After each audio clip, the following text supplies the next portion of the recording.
across the UK, on DAB+, on YouTube, on your mobile, and on your side.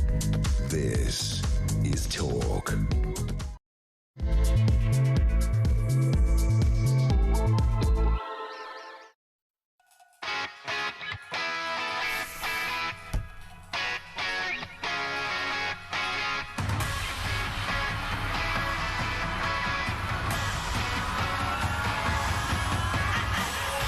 Three minutes past 6, the top of the morning to you. I'm Mark Dolan. This is Talk Breakfast, a big 4 hours to come. Breaking this morning, people smugglers are handing out a cheat manual to migrants on how to lie to claim asylum in this country. We really are a soft touch. We really are a laughing stock. Well, I'll be honest with you, the left have abandoned ordinary working people and are completely blind to the concerns of people in this country about the impact of illegal immigration and legal net migration, both of which are far too high. That's the topic of today's Dolan's Dispatch at 8 a.m. It might get me cancelled. Good. Meanwhile, teenage cadets face being marched off an army barracks as migrants move in because of the safety of those young cadets. I think that speaks volumes. Concerns grow about the possible impact of Rachel Reeves' forthcoming budget. We'll bring you a preview. And Denmark, the first country in the Western world to end illegal immigration. They've more or less scrapped asylum. How did they do it? We've got the inside story.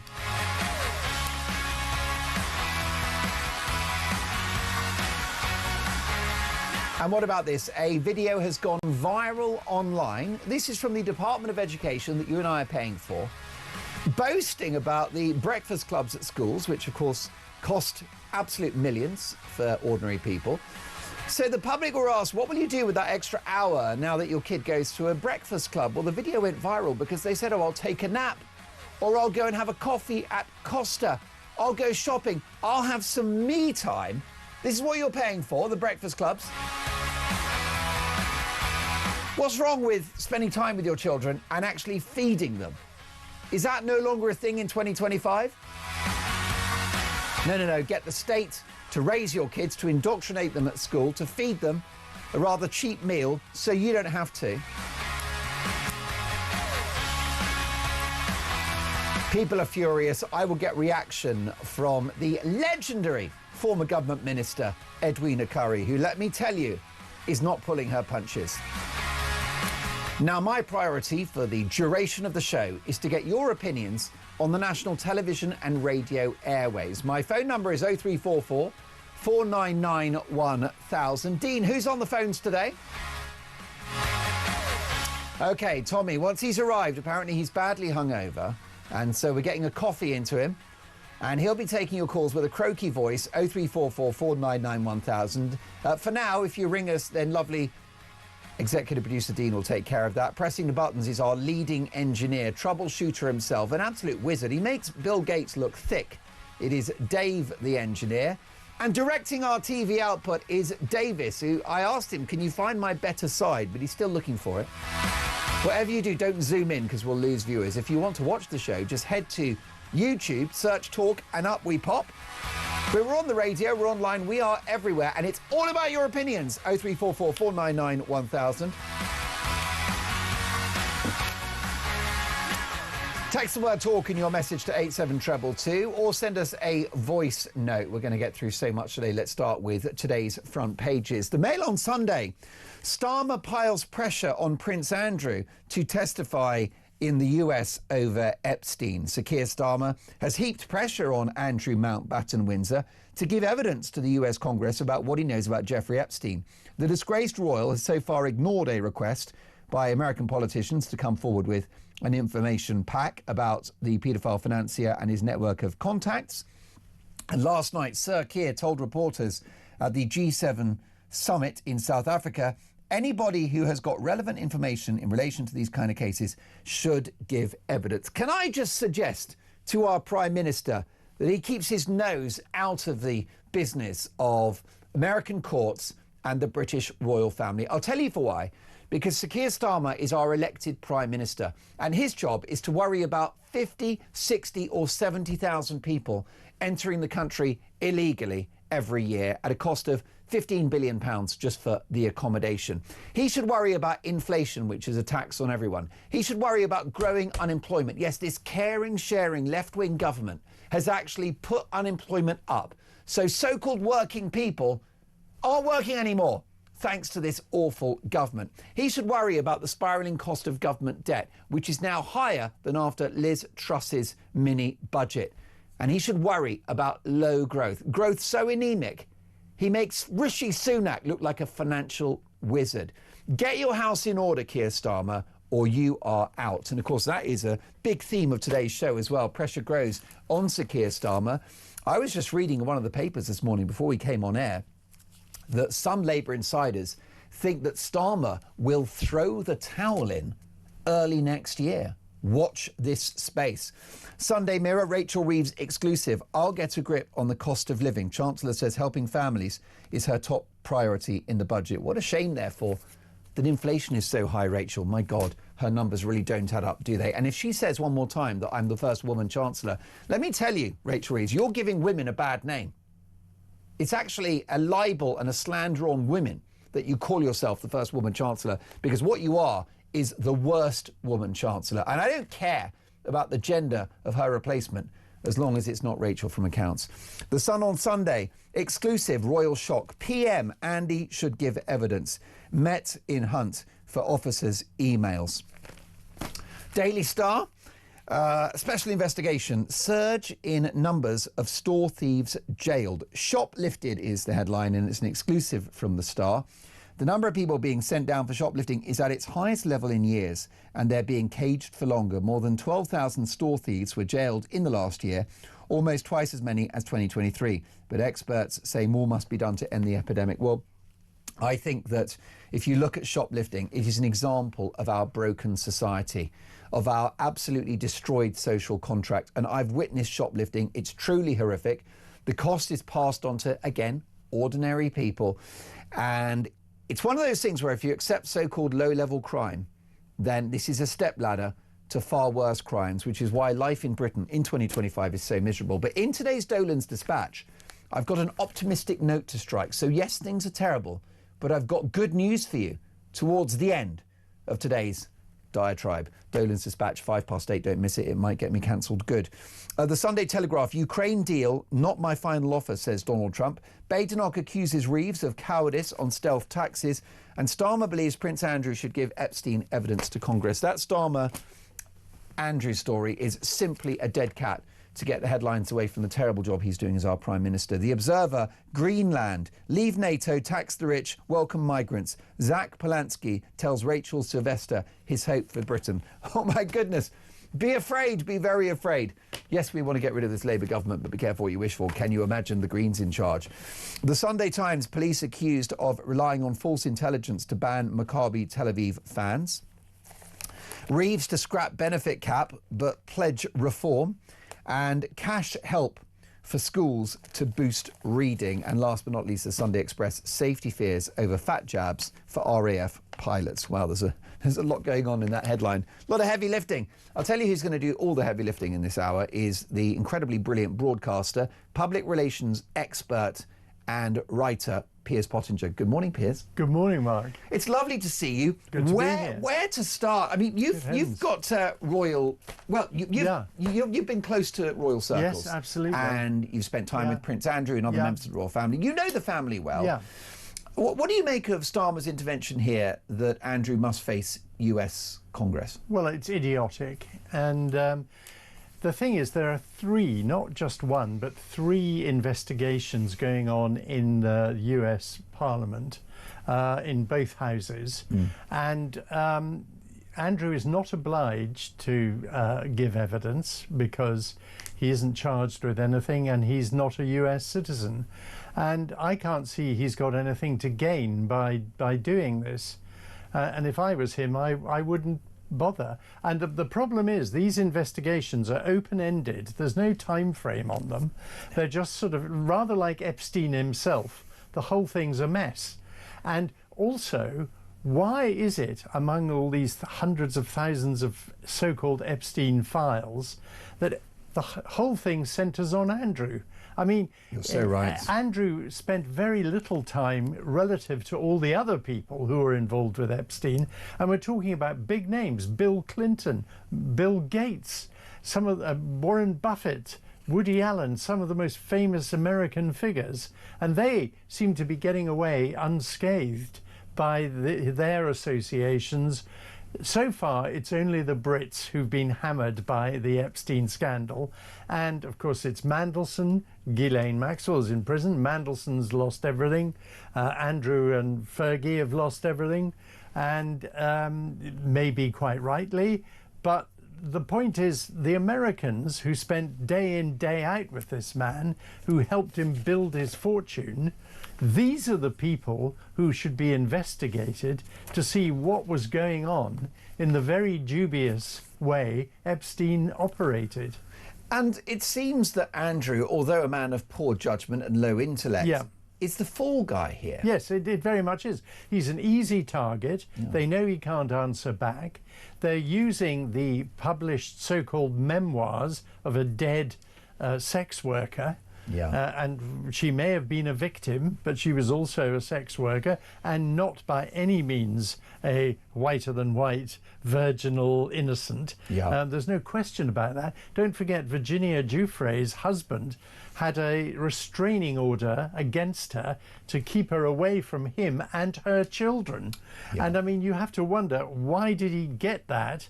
It won't be because she was behaving well towards them. And Andrew, in the meantime, he can't answer back because he's a royal. They know that. He's not American. He's a big name, the British royal family. So for the American press, it's a wonderful way of switching the spotlight from all the dreadful American perpetrators of Epstein's whole network and circle. Because I always say, as you see in so many television crime thrillers, follow the money. Yes. Now, Epstein's money was a massive fortune, which he's admitted didn't come through property, and therefore it must have come through financial market trading. Yeah. And Ghislaine herself was just taken her stockbroking exams.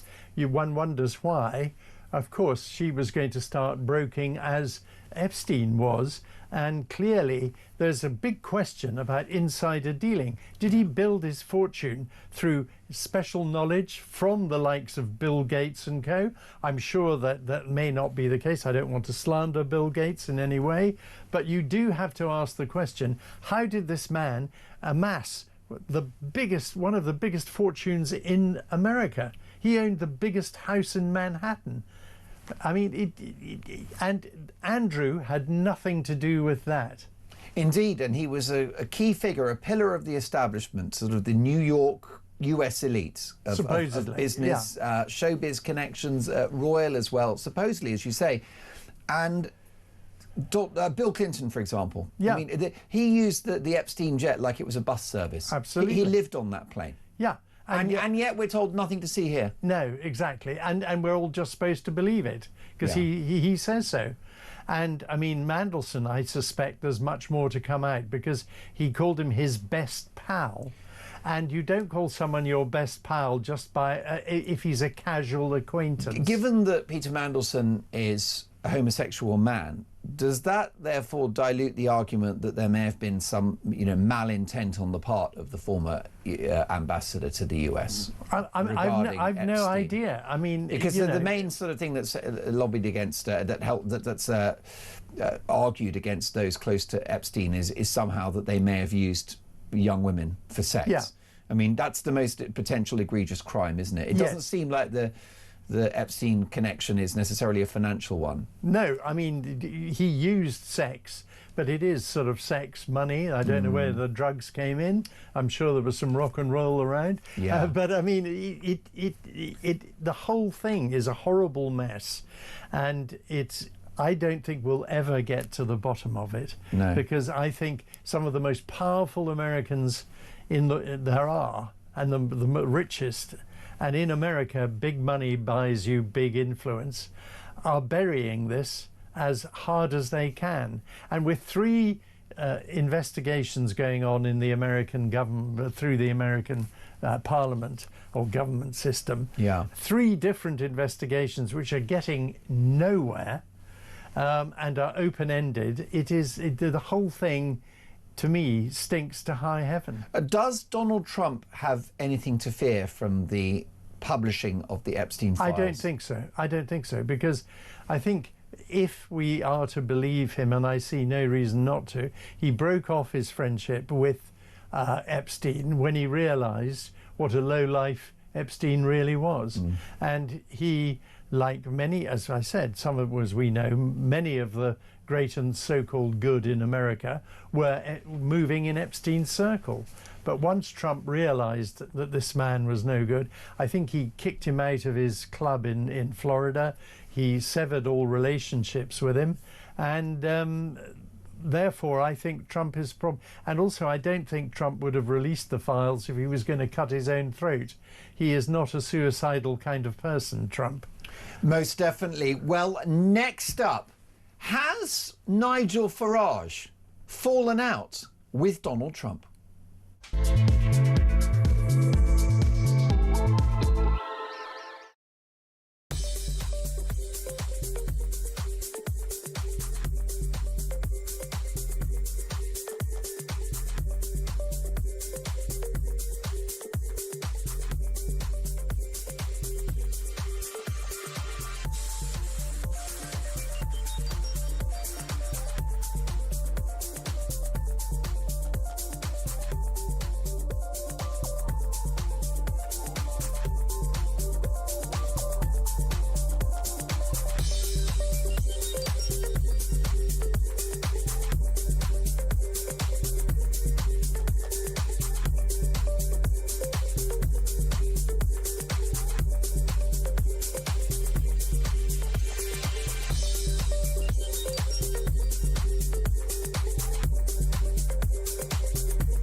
In terms of your question around taxes, there are no additional tax rises needed beyond the ones that I've set out.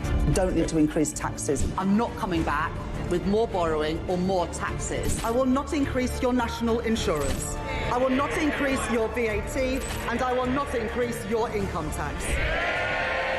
We don't need to come back for more. We've done that now. We've wiped the slate clean. The economic circumstances have declined, deteriorated since a year ago. We are having to look at taxes and spending.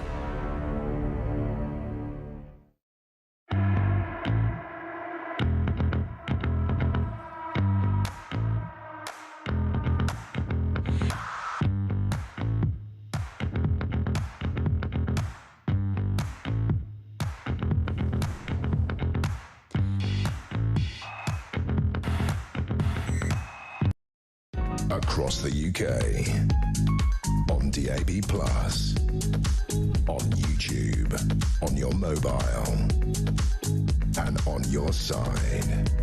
This is Talk.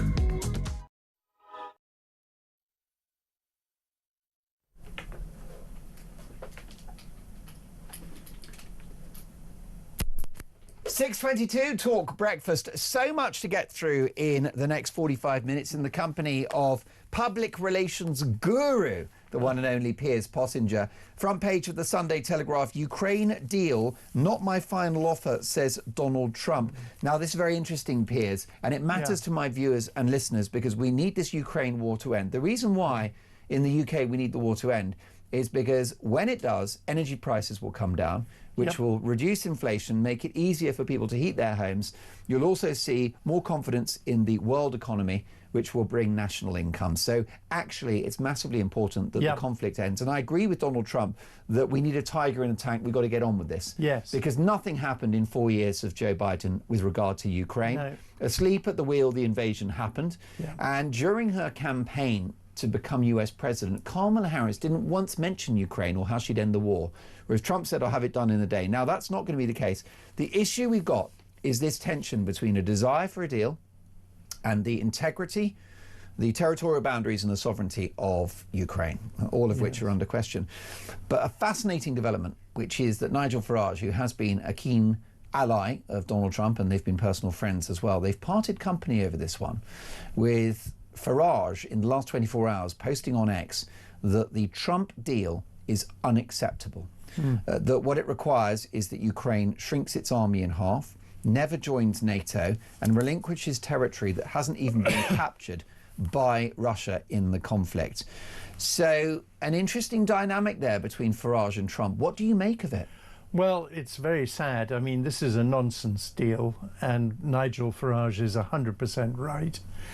This was cooked up in Florida by Steve Witkoff, who's Trump's special advisor, yes, together with Trump's son-in-law, Jared, and a Russian man called Dmitriev, who's actually sanctioned and shouldn't have even been allowed on US soil without being arrested. And they've come up with this basically Putin plan, which gives Putin everything he wants. It also, very importantly, spells the end for Zelensky, because one of the demands is elections within 100 days. Now, there's no way Zelensky will win that election at the moment, because he's surrounded by corruption scandal of some of his, I'm afraid, right-hand men. Have been, one of them fled the country and is now living in exile in Israel because it doesn't extradite people, which is rather worrying for Zelensky. His approval rating in the country has plummeted, and after a war of this length, that's not surprising. But this brave man, and in my view, he's a very brave man who has fought tooth and nail for his country, is going to end up under Trump-Putin plan being axed and losing and finished. And I think Trump and Putin, that's what Putin really wants, is the end of Zelensky. At the same time, Europe has been spineless in supporting Ukraine. And they're in no position to lecture the United States They're not about at all. this. I mean, Starmer, if you remember, only a few months ago, it seems, was talking about leading the coalition of the willing. What's happened to that? Most definitely. First of all, they're not willing. Italy, Giorgia Meloni, has made it very clear she will not ever send troops to Ukraine. So all this boots on the ground business is rubbish. Anyway, the British Army now is so small. We have, if we sent all of our troops there, it wouldn't make that much difference. And don't forget, they've got 800,000 in the military in Ukraine. We have 70,000. I mean, go figure. Exactly. And the sad thing is that today in Geneva, where they're all meeting, the Ukraine and the US and Europe to try and amend this deal, I still feel that they'll end up with basically what Putin wants. And it does beg the question, what has Putin got on Trump? Because Trump does seem to play to Putin's tune. There is so much Trump could do to turn the screw on Putin, but it isn't doing so. For example, the hundreds of billions of pounds and dollars of frozen Russian assets, they're talking about using some of them to pay for the restructuring and rebuilding of Ukraine, but only some of it. They should use all of it. And they could sanction Russia in a much, much harder way. But no one is doing it because they're scared. And Europe has proved that, first of all, they're very much second fiddle to Trump. Trump calls the shots. Europe follows on. I mean, Trump didn't go to this worthless G20 summit in Johannesburg. What a complete waste of time that was. Yeah. It was titled Solidarity, Equality and Sustainability, i.e. a load of waffle. Yeah. And they came up with nothing. And the whole thing was overshadowed by Trump not going and what's happening in Ukraine anyway. So there was this massive worthless, hugely expensive G20 conference with leaders from all kinds of countries going, and just basically glad-handing, going to a barbecue, seeing some folk dancing and get on a plane home. I mean, what a waste of time. But Trump's intervention in the Middle East has been a triumph, hasn't it? Yes. Not just the airstrikes on military targets, potential nuclear outlets in Iran, but of course his ability to broker that deal between Hamas and Israel, which is a fragile peace, but a peace nonetheless. And Trump takes the view that essentially Russia holds all the cards. It's a bigger country with a far bigger military. And I've spoken to lots of military strategists and historians who have described what's happening in Ukraine as the forever war.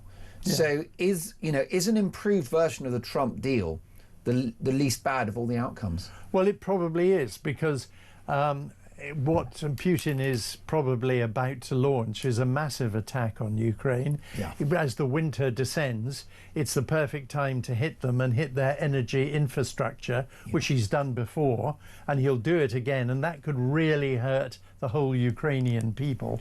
And so now is the time to stop that.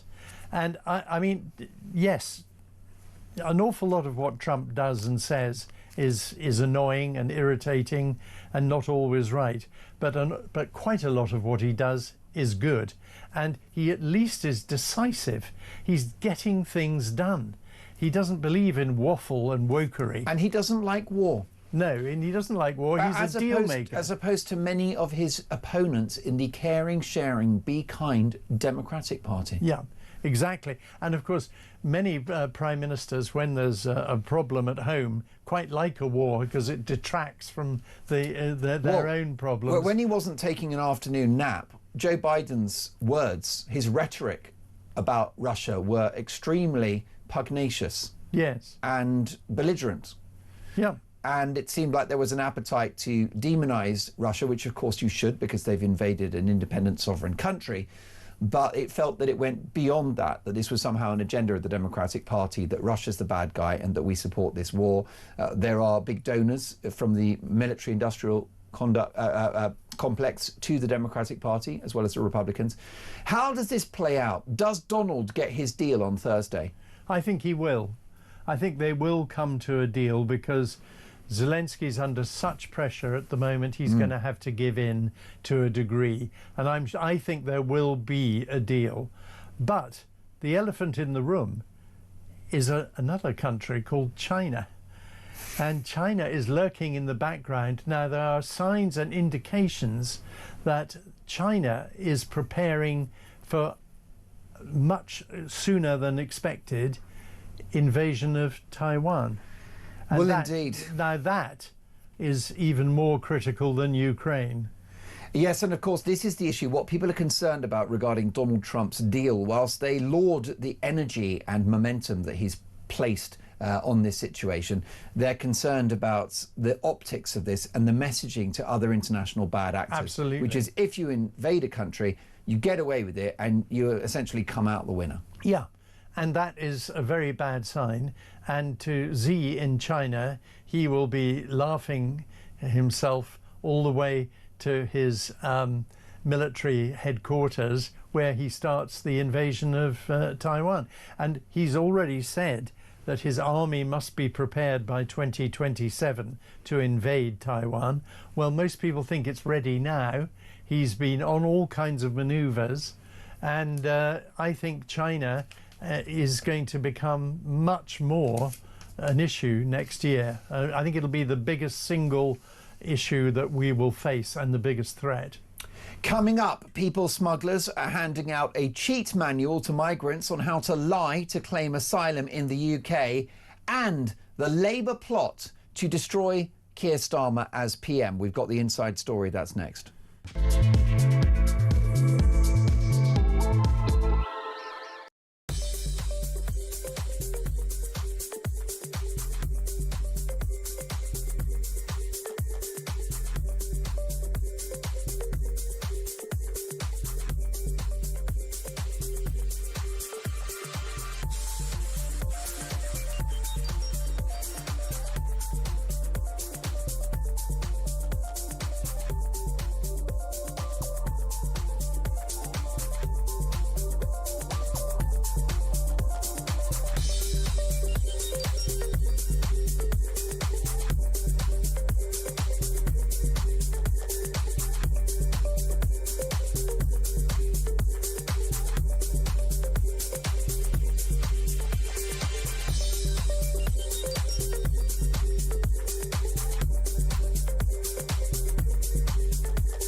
across the UK, on DAB+, on YouTube, on your mobile, and on your side. This is Talk. Welcome back. It's Talk Breakfast at 6:34. The left don't get it, do they? They've abandoned ordinary people, and that is the topic of today's Dolan's Dispatch. I had a conversation with two left-leaning guests on yesterday's show. It was a shocking moment, a massive reaction online to it, and that is the topic of today's Dolan's Dispatch at 8:05. You won't want to miss it.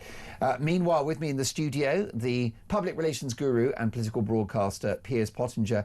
And Piers, people smugglers are handing out a cheat manual to migrants on how to lie to claim asylum in the UK. It sets out a step-by-step guide in Arabic on how to pretend to be from the persecuted Bedouin minority, a stateless tribe from Kuwait. Meanwhile, nearly 10,000 Pakistanis have attempted to secure permanent residency in the UK after initially gaining temporary permission. Pakistanis are exploiting holiday, work and student visa loopholes to get to Britain and lodge asylum claims in record numbers once they are here.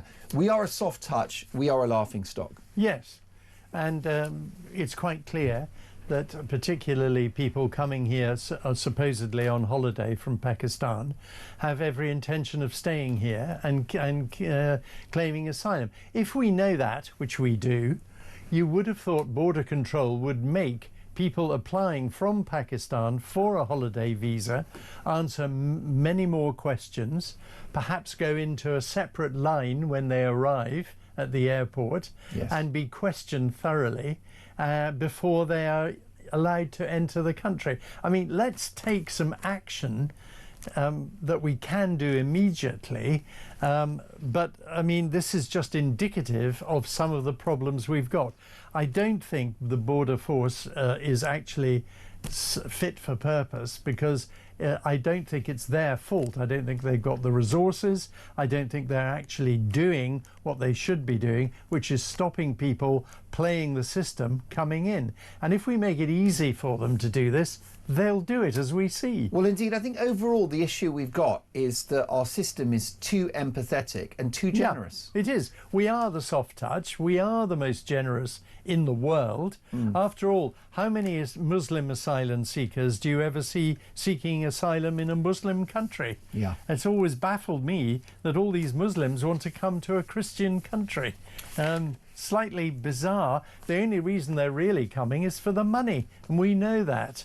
And so we should turn off the tap and turn it off properly and firmly. And it can only be done with a change to our constitutional and legal framework. It can, but there's no point Shabana Mahmood saying, I'm going to, stop this benefit, I'll scrap indefinite leave to remain. If you can't deport people, then those are empty words. But also on this particular issue about switching from a holiday visa into an asylum seeker, that is not actually something that we can't. The point I'm making is we can do something about it by tightening up on the entry point and making it much harder for them to come into the country if that's what we think they're going to do. Yes, because the patience and tolerance of the British people has been pushed too far. Yeah. And it's making some of my viewers and listeners think, do you know what, scrap asylum altogether, which I'm not advocating, but it's understandable that they feel that way.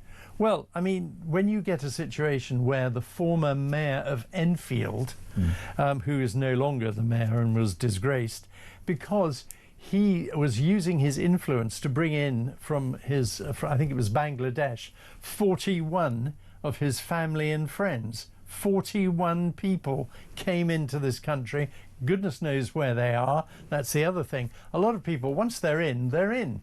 They disappear, they go off the grid, and no one can find them. So, I mean, some of the figures we've got on illegal immigration may well be wrong by quite a factor. I'm sure that's true. Although, don't panic, because they're all doctors, surgeons, engineers and rocket scientists, so we'll be fine. Absolutely, that's wonderful, yes. And none of them are members of grooming gangs. No, thank goodness for that. They're as pure as the driven snow, ask any lefty. Yeah. Can I ask you about Keir Starmer? Yes. It's a question of when, not if he goes, isn't it? Yes. I mean, he's finished. He's the worst Prime Minister in history. He's got the lowest ratings, however you measure it, and whichever party you're a member of. Yes. His own party have basically had enough of him. They know that he's a liability. He's got to go. Now, Angela Rayner, it would appear, the reason she bought her flat in Hove is that's because her seat under the current polling, her current seat in the north would go. She'd lose her seat. So by moving to Hove, persuading Peter Kyle, who's the current MP, to go to the Lords, take over his seat, a much safer Labour seat in Hove, full of Brighton and Hove, full of lefty lovies. Of course. And that she'll get in. And this is part of, I believe, her campaign to succeed Starmer. And I think most people would say within the Labour Party that whichever side of the party they were on, Angela Rayner has more popular appeal than almost anyone in the Labour Party, and would stand more chance of them being re-elected with her than anyone else. That's right. Although I don't think they've got hope in hell of being re-elected, because they've made such a catastrophic mess of the economy, of almost every department in the country is a complete shambles under them. They've proved they can't run anything. Oh, it's a catastrophe. Everything has got worse. Yes. The economy has got worse. The boats crisis has got worse. Crime has got worse. And they make idiotic decisions, such as selling the Royal Mail to a Czech billionaire whose previous postal business in the Netherlands went bust. And now we have, I rarely do this, but I support the Union of Communication Workers, who are now writing to MPs saying that the Czech, the new owner of the Royal Mail, is failing to agree to all the things he said he was going to do in order to be allowed to take over the Royal Mail. He's reneging on his promises already, and that's one reason, and I'm sure your viewers and listeners will notice what a dreadful service the Royal Mail has become.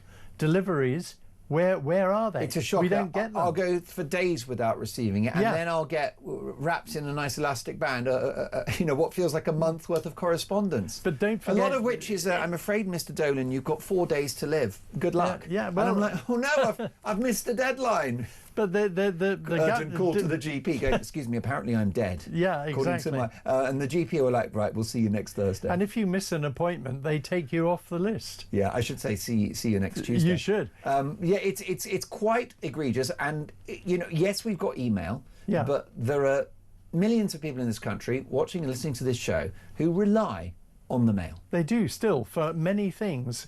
And don't forget, it was this government who allowed this man, with a track record where a previous postal business in the Netherlands went bust under him, and they allow him to take over our Royal Mail and immediately renege on his promises. Well, the lefties, they're no good at deal making, and they're no good at business. So this was an inept decision from a cabinet, of course, that hasn't got a single entrepreneur in it. And their biggest paymasters, who are the trade unions, are now all turning against them. Which is ironic, and you're so right about the unions. They're not always on the wrong side of the argument. For example, most of the unions that represent industrial and manufacturing workers are furious about net zero and consider it to be economic suicide, which of course it is. Absolutely. And so just on that then, so there's the attachment people have to the Royal Mail, plus it is national, it's critical national infrastructure. Of course it is. And again, it's owned by a foreigner who has no interest in running a proper service and adhering to the contract he signed up to. He's only interested in making a quick buck for himself. And the big problem is, and you know, I've got a number of friends that work in the postal office. I'm really fond of my postman and the various members. They face the brunt of the complaints. They do, and you know, this is their livelihood, this is their life, it's their career, it's their living, and they need the Post Office to be, and the Royal Mail, these organisations need to be run correctly. and need to be profitable for their long-term future. But in the old days, everyone used to give their postman or post lady a Christmas present. Yes, that's right. Who does that these days? Yeah, no, it's Well, you it's never all see them, changed. so- It's all changed. No, I'll have to have a bottle of something ready for my postman because he's a terrific chap. One of those Good. people that wears shorts all year round, even when it's snowing. So no, that is definitely a concern. That's a big worry with regard to an important bit of infrastructure. Now, if we talk briefly about the Prime Minister, he's definitely under massive pressure. He is. You are a public relations guru. Yeah. And you've been observing him in recent weeks. Do you think that he's no longer got the fight in him? Is this a man defeated? Does he know it's over? I think he might do, because, I mean, it's pretty hard to read him emotionally because he doesn't show much emotion. He's not exactly the warmest personality. At the best of times. He's not an open book in any way. I mean, he doesn't show human emotions really at all. No. Even when his Chancellor is crying in the Houses of Parliament next to him, he ignores it and carries on with his talking platitudes. He does talk platitudes. Everything is emotionless. Yeah. And when even he's doing press conferences, when journalists are asking questions, he fiddles with his papers and writes because he doesn't want to look at someone directly. He avoids any kind of direct question about himself or his own circumstances. So he's very hard to read. But, I mean, he must know, because he obviously does know, that he's the most unpopular Prime Minister in history. And after a while, it does get to you how unpopular you are. You just can't ignore it for that long, whoever you are. Even if you and are. for his wife and right. family, it must be very difficult. Very difficult indeed. Of course, it's the job he wanted all along, but his focus was to become Prime Minister, not what he would do when he becomes Prime Minister. There was no plan. That's quite clear. Otherwise, things would be moving in the right direction. Things are getting worse. And you see, he's also spending more and more time overseas, as much as time as possible, away from. He's running away from the reality.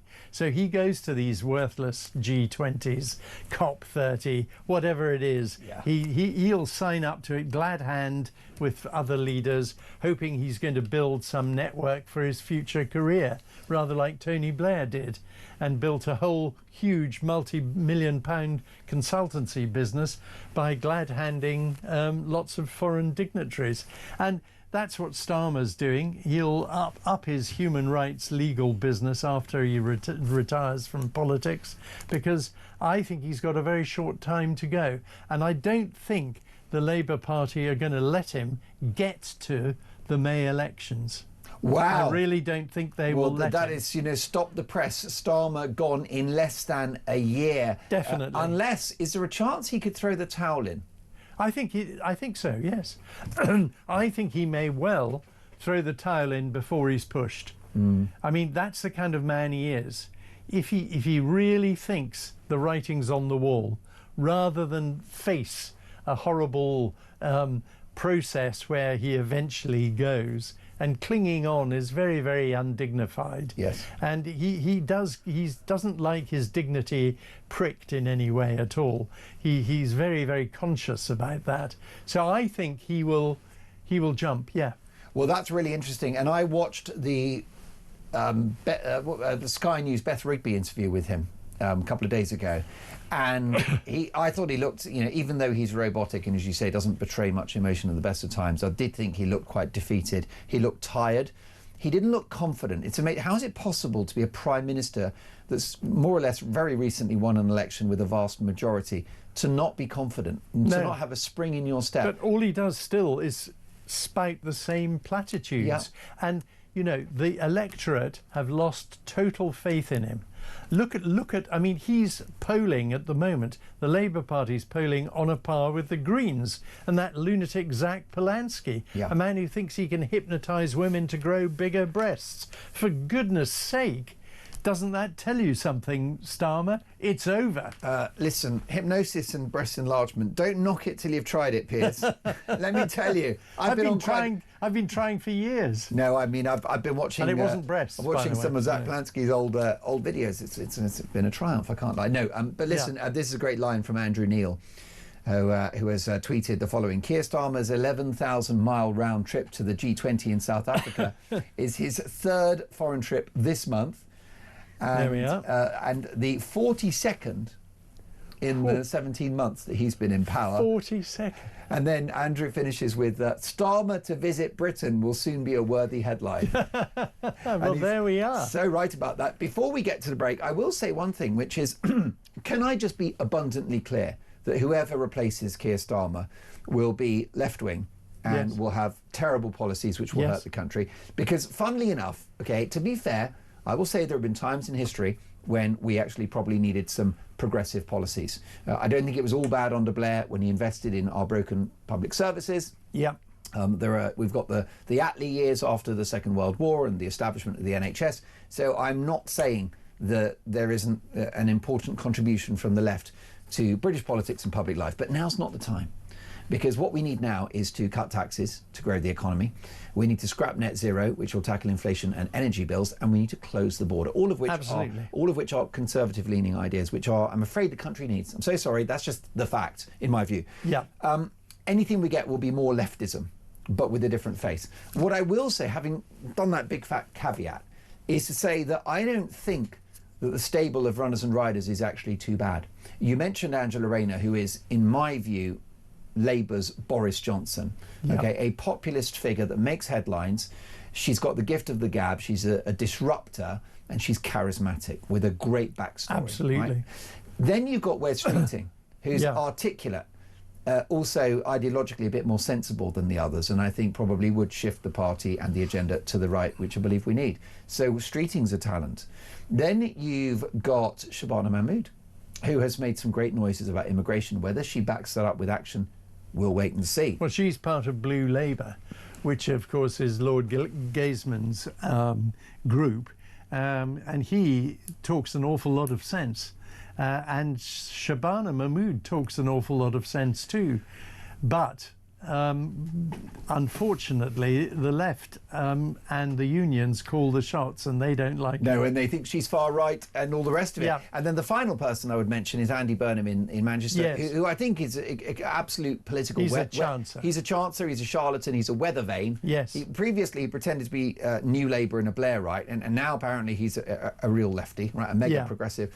So I don't believe a word he says, but he's a better communicator, a more natural communicator than Starmer. So they'd all be better. Well, almost as everyone is, actually. Yeah. So you know. I just think that stable of talent is not to be underestimated. No. To at least improve Labour's fortunes slightly.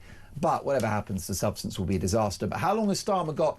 Would the country improve if we had a new Labour leader? Let me know your thoughts, and who would your choice be? 0344 499 1000. This is Talk Breakfast. More to come.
So yeah, I mean, he sounds like he's an extra from Riverdance, and no surprises that he's backing the ECHR. And there's reluctance to any kind of changes to the ECR. So many countries are signatories, and so few want to do anything about it. So I think he's right to the extent that he says it won't change migratory flows. What he means by that is that people will still come out of certain countries, sometimes because of conflict and sometimes because of economic factors. That's true, but the difference is leaving the ECHR is what happens when they arrive here, if they arrive here in the first place. And that's the big difference.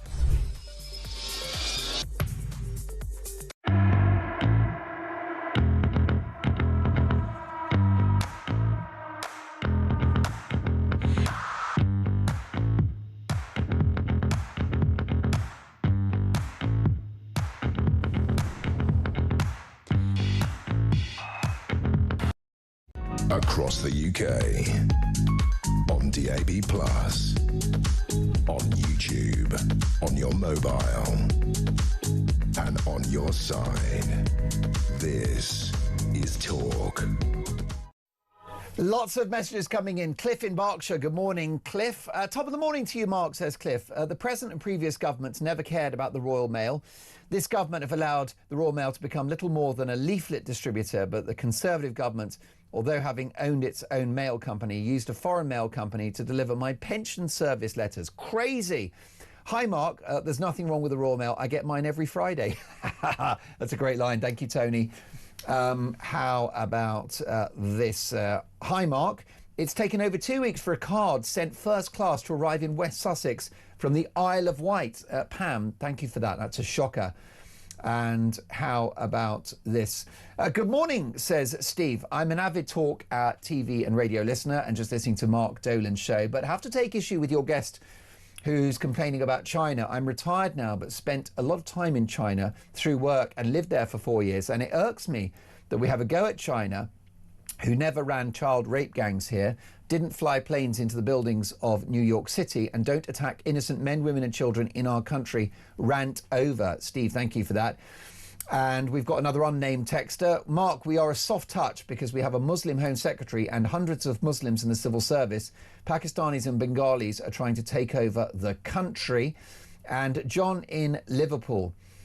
Good morning, Mark. Sorry, what has ever come down in price once it has gone up? Do you really think energy prices will come down? I remember my grandpa telling me how many pints, bags of chips and etc. on the way home from the pub, and a loaf of bread that he could get for a chip butty with £1. Nothing ever goes down, my friend, sorry to say. John, you're quite right about that.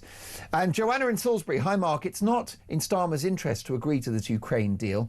He still has an agreed amount pledged on the table. Ed Miliband's net zero would collapse if the price of oil plummets. Very good stuff. Listen, very, very interesting thoughts. I'll get to more of your messages very shortly. With me in the studio, Piers Pottinger. And Piers, let's talk about the Tories. Yeah. Because you've got a bombshell suggestion for them to survive. Well, I don't think it's a bombshell. I think it's the only way they will is to merge with Reform. And I really feel that for them to survive in any form, that's what they need to do. They should merge with Reform. Nigel Farage should be the leader, and then they'll sweep to victory in the next election. The problem is if they don't, Kemi Badenoch, who has been doing a little better, but she's only said one interesting thing, which is that she'd abolish stamp duty if she got into power, which she at the moment looks like getting 14 seats, according to an internal report by the Conservative Central Office, which was leaked. One wonders by whom. But the point is, if it is 14 seats, that is oblivion. They're finished. And she has been she keeps saying, be patient, which is true. We're still some way off a general election. But when you have such a gap, she is so far behind in the polls, you can't make that up. I mean, she's let it go too far. And she's too far behind to make it up. She has no policies. They're not coming out with anything. People won't vote for a party if they don't know what they stand for. Yeah. I mean, look at the rapid rise of the Greens. I mean, I really don't like talking about Zach Polanski. He's not even an MP. But I mean, he's made an impact, and people know vaguely what he stands for, a lot of which is, of course, lunacy. But the Conservatives now don't seem to have any real vision. What is conservatism? I don't know.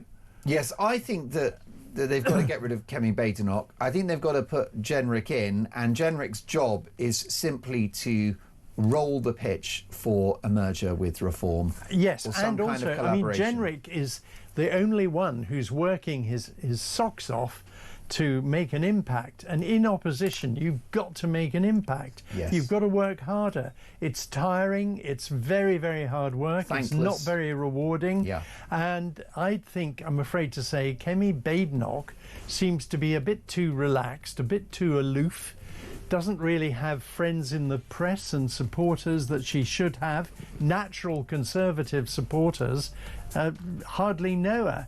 And she should be getting every possible person to support her. In the Mail on Sunday today, Lord Ashcroft, who's a huge Conservative donor, immensely loyal to the party, has been saying, come on, Kemi, step up to the plate. There you go, step up to the plate. Keep it talk. I'll see you in 2.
Across the UK, on DAB+, on YouTube, on your mobile, and on your side. This is Talk.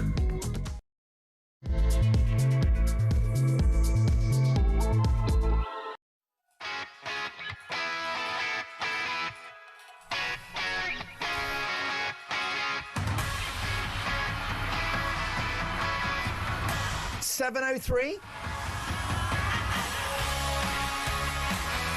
I'm Mark Dolan. This is Talk Breakfast. Happy Sunday, one and all. Wakey, wakey, rise and shine. I say shine. It's pitch black outside. We are in absolutely dark, dark, wintry territory. It's cold outside. It's raining. But listen, we've got plenty of bright sunshine for you in the next 3 hours as we cover the big stories of the day with some cracking guests. Breaking this morning, people smugglers are handing out a cheat manual to migrants on how to lie to claim asylum in the UK. Meanwhile, teenage cadets face being marched off an army barracks as migrants move in. Meanwhile, concerns grow about the possible impact of Rachel Reeves' forthcoming budget. We'll bring you a preview. And Denmark, the first country in the Western world to end illegal immigration and effectively abolish asylum. How did they do it? We've got the inside story.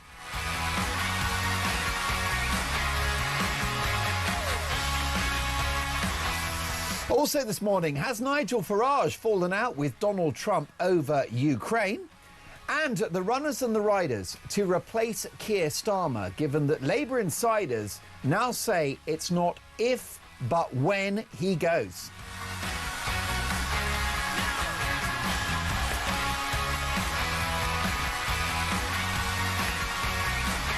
Now, my priority for the next 3 hours is to get your opinions on the national television and radio airwaves. It's what you think that matters to me, so give me a call. Tommy's on the phones, 03444991000.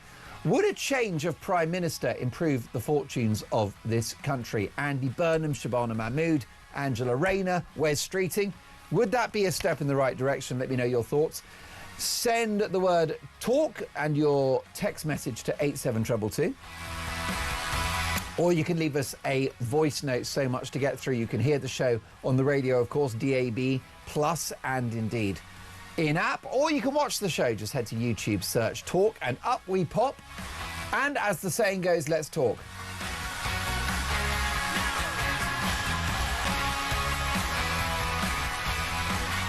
We'll kick off with a very spicy text from Margaret in Yorkshire. Good morning, Margaret. How are you? Thank you for listening to the show. Margaret says, good morning, Mark. Why don't we send the bill for housing illegal immigrants to their home countries? That might stop them.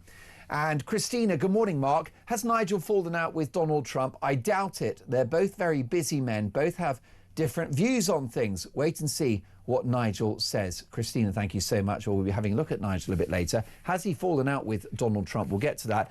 We'll start with tomorrow's front pages and the Sunday Telegraph. Ukraine deal may not be my final offer, says Donald Trump. Badenoch accuses Rachel Reeves of cowardice on stealth taxes. In other news, the Pope's Catholic and bears relieve themselves in the woods.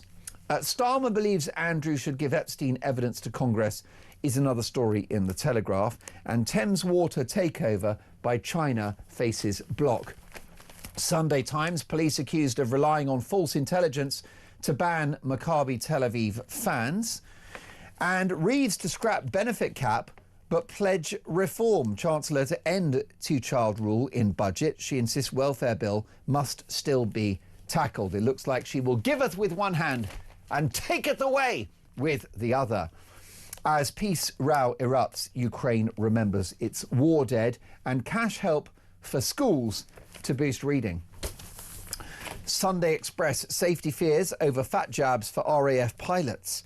Alarm bells should be ringing as the RAF considers allowing overweight pilots to use weight loss drugs in a move that experts warn could put lives at risk and shatter long-held standards of fitness. The Sunday Express understands that defence chiefs are considering greater use of the controversial drugs across the military. What do you think? Would you be happy to be flown by a pilot that's on Ozempic or Mounjaro? Let me know, 0344 499 1000.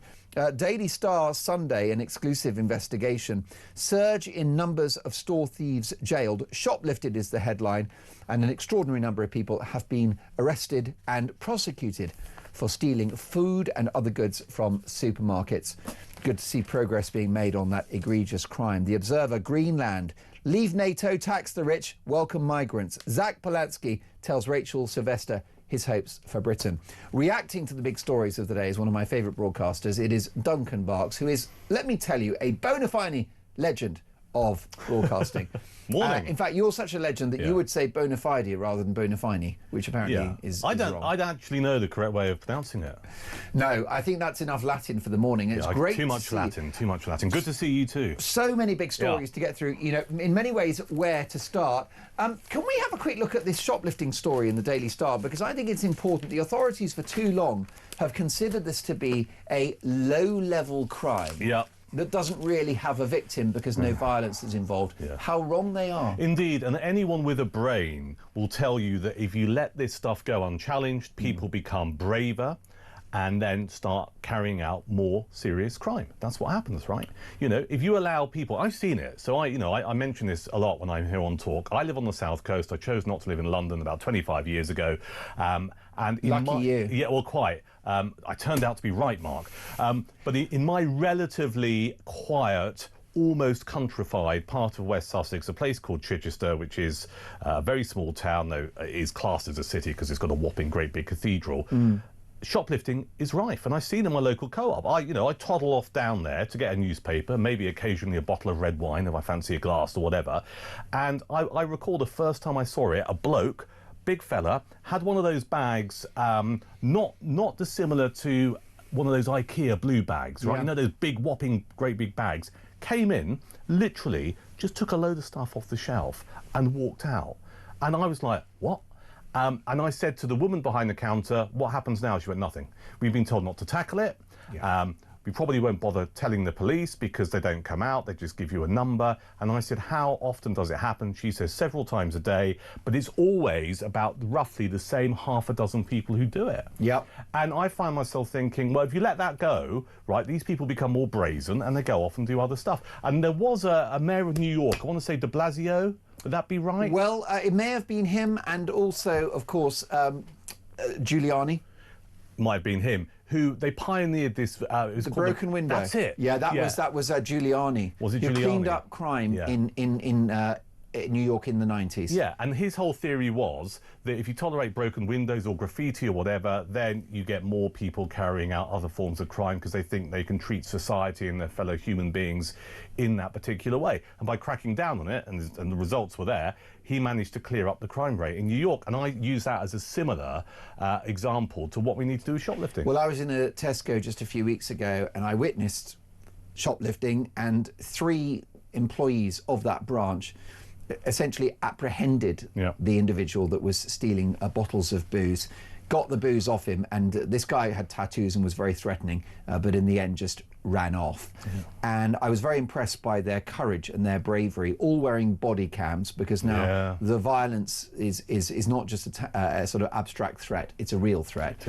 And I congratulated them, I saluted them for their courage, but it made me think, you know, if you're on £15 an hour, okay, or less, why would you bother? Why the hell what's should in you? it for you? Yeah, because the dynamics have changed now, whereas, and I worked in a shop when I was a teenage lad as a Saturday job.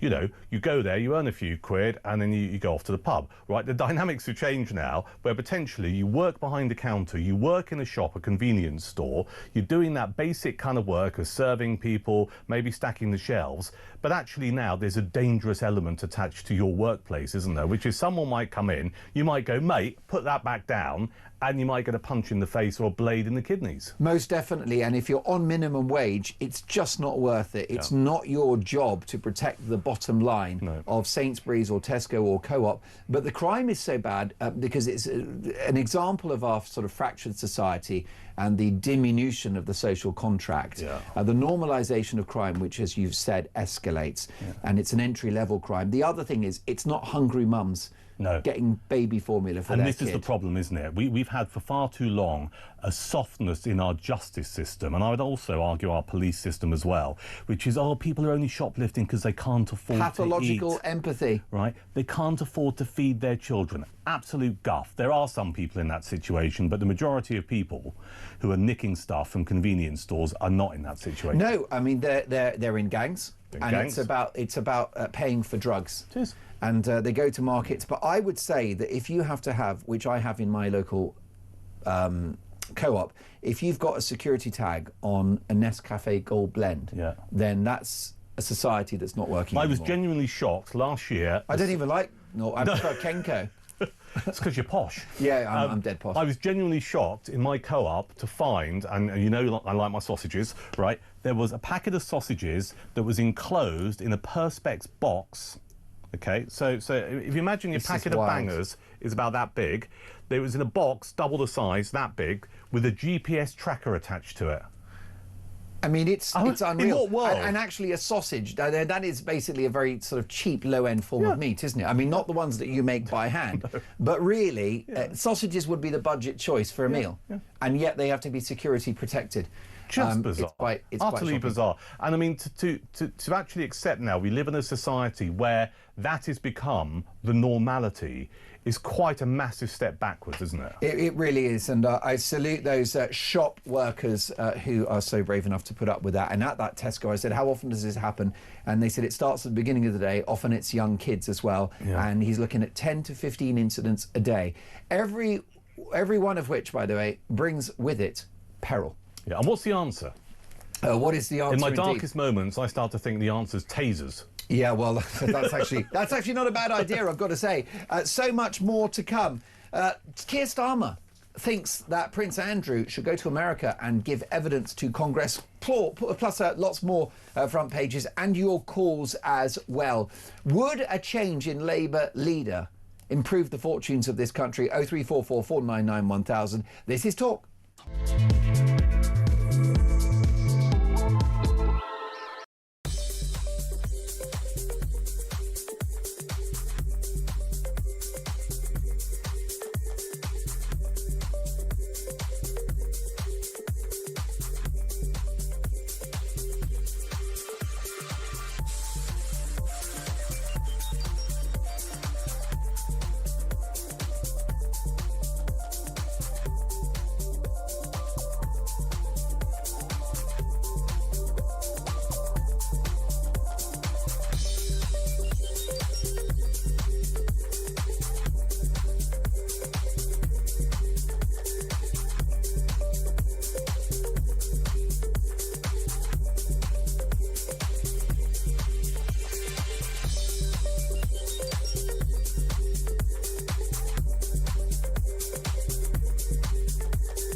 In terms of your question around taxes, there are no additional tax rises needed beyond the ones that I've set out.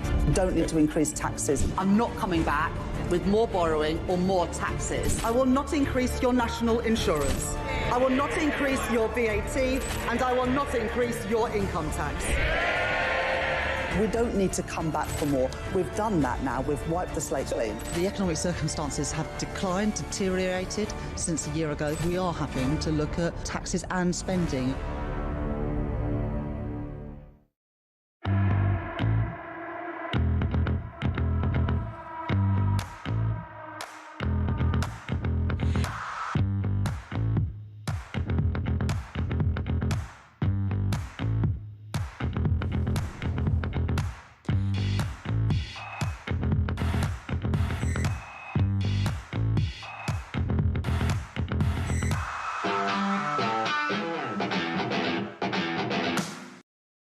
Across the UK, on DAB+, on YouTube, on your mobile, and on your side.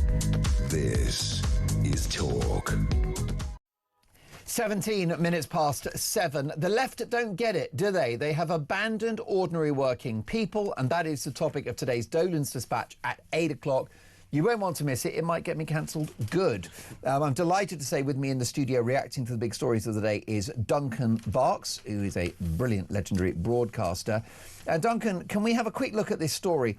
Pakistanis use holiday visa loophole to lodge record asylum claims. Pakistanis are exploiting special holiday work and student visa loopholes to get to Britain and then lodge asylum claims in record numbers.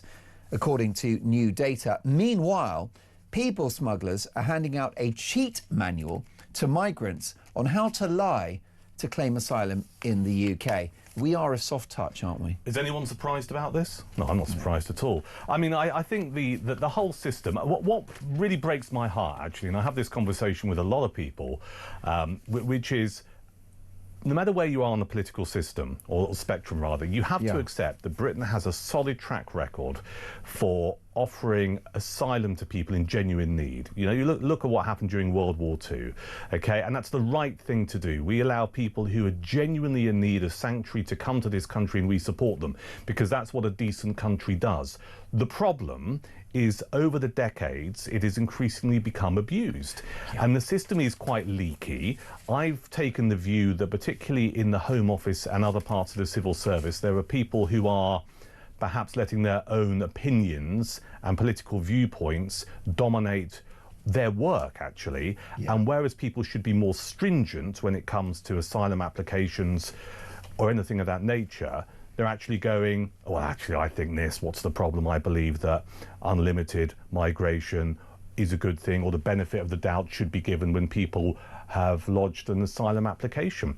And it's gone too far. And look, I'm quite pragmatic about legal migration, all right? You know, I take the view that in our care system in the NHS, we don't have enough homegrown people who either want to work in it or are available to work in it, so we need people from other countries, right? And that's good. They come to this country, they work in the NHS, for example, they contribute to the system, they pay their taxes, job done. I don't have an issue with that. No.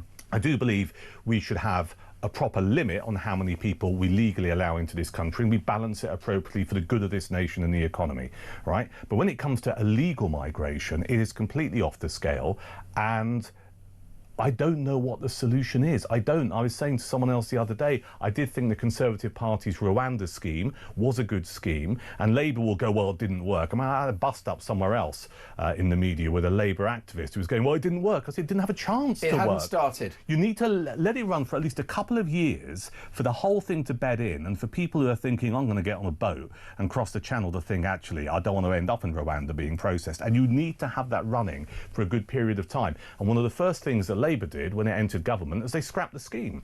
And I do believe it is unpalatable, but you need an unpalatable deterrent to stop people coming to this country illegally. Most and definitely. Don't have it. We don't have it. No, and we have absolutely black and white documentary evidence that the Rwanda plan was working, because the Irish Taoiseach complained about a rise in the number of boat crossings to Ireland because of Rwanda and the threat of it.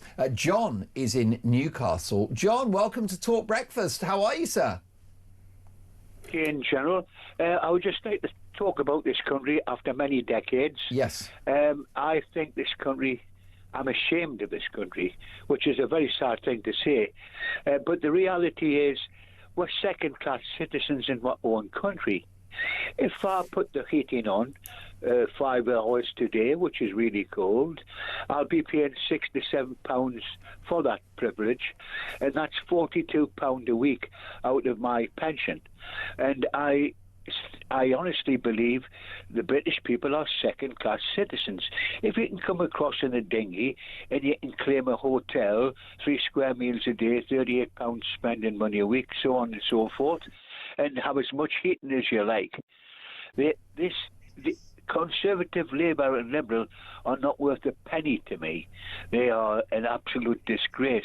I'm ashamed of this country, which is it's not nice to say, but it really does put others before our own people, and that's one thing I cannot accept. If you go to France, and I go to France on holiday, I'm fortunate enough to go that with people, the French don't give them hotels and 3 square meals a day. And you might think that's a bit hard, but no, because they wanted to come to what I was told the current week, current events pass by now. I was told I come from the land of milk and honey, but not for ourselves, for others. I'm ashamed of this government. I was ashamed of the last one, and I can only hope, which I never used to think, that the far right needs to get into this country and clean this country out once and for all. And John, what you mean, without putting words in your mouth, I think what you mean by far right is just actual common sense conservative policies, which even the Tories abandon. Am I right about? I'm imagining that you're not recommending anything overly radical, just border control, and if you enter the country illegally, you go home. Exactly. That's what it's about, in the sense of, because what do these people try to understand? They must have, I've always believed for many a decade now, they have contempt for their own people. You might not think that, but they do have contempt because they don't care. As long as they're where they are. I would clean that Houses of Parliament out, and especially the undemocratic House of Lords. I saw it the other day, £350 a day, and if you doze off to sleep, injections are free. Because really it makes you laugh when some of these people, they're clever enough people, they've been elevated from the political ranks, and I just think it's certainly not worth it, and they call this the mother of parliaments. The mother of parliaments have more in the undemocratic house than they have in the democratic section. John, stay with me. I mean, you have spoken so much sense. Don't go anywhere. Duncan Barks, your reaction. John in Newcastle, he's not an extremist. No. He's not far right. No. But he's not happy about the direction of the country. He's ashamed of his own country, and he feels like a second-class citizen. I know, John, good morning. And just to hear you say you're ashamed of your country, I think is really upsetting, and that's not to criticise you. But it comes down to fairness, doesn't it? And this country has always been a fair country. I mean, for goodness sake, we queue, right? We go into shops and we form an orderly queue. We are a fair country. But where I think the tipping point has now flipped over is people do not feel there's an element of fairness about living in this country. And John described it fairly and brilliantly. We know a lot of older people, and John, I'm working on the basis that maybe you're a pensioner, struggle to make that decision. Do I put the heating on? Do I not put the heating on? We shouldn't have pensioners in this country having to make that decision. And then you have that against a backdrop of people who come to this country illegally, and it is the word illegally. I heard someone the other day use the term irregular. It's not irregular, it's illegal. And what people see on the TV and they hear about on Talk, because it's well covered and rightly so, is that people come here and they get provided with things that you and me and other people listening can't get access to, like immediate dentistry, for example, GP access. Now, I don't want to stop people who genuinely need those services, regardless of their status, having access to that, but there is something fundamentally not right when you've been in this country all your life paying taxes and abiding by the law, when people come to this country illegally, who get access to all of the things that, what I would say, the people of this country don't have access to, literally at the drop of a hat. That creates resentment and it upsets people. But John, here's a question for you. Are the left not there to look out for ordinary Brits? Is that not what they're doing? Because I thought that's what they were all about. Well, I'm 80, and so therefore, when I look back in time, the left wing of the Labour Party wasn't anything like its extremism that it is today, I believe. And so therefore, no. I just cannot understand why the people of this country go for Conservative, Labour and Liberal when they know they've just been let down all the time.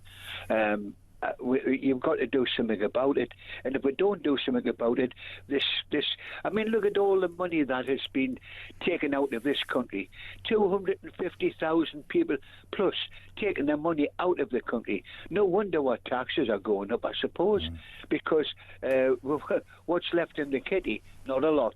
The last time Labour were in, and I was born and bred Labour, a long time ago, but the last time they were in, they left with a note saying, sorry, there's nothing left in the bank. Yeah. That's what they were left.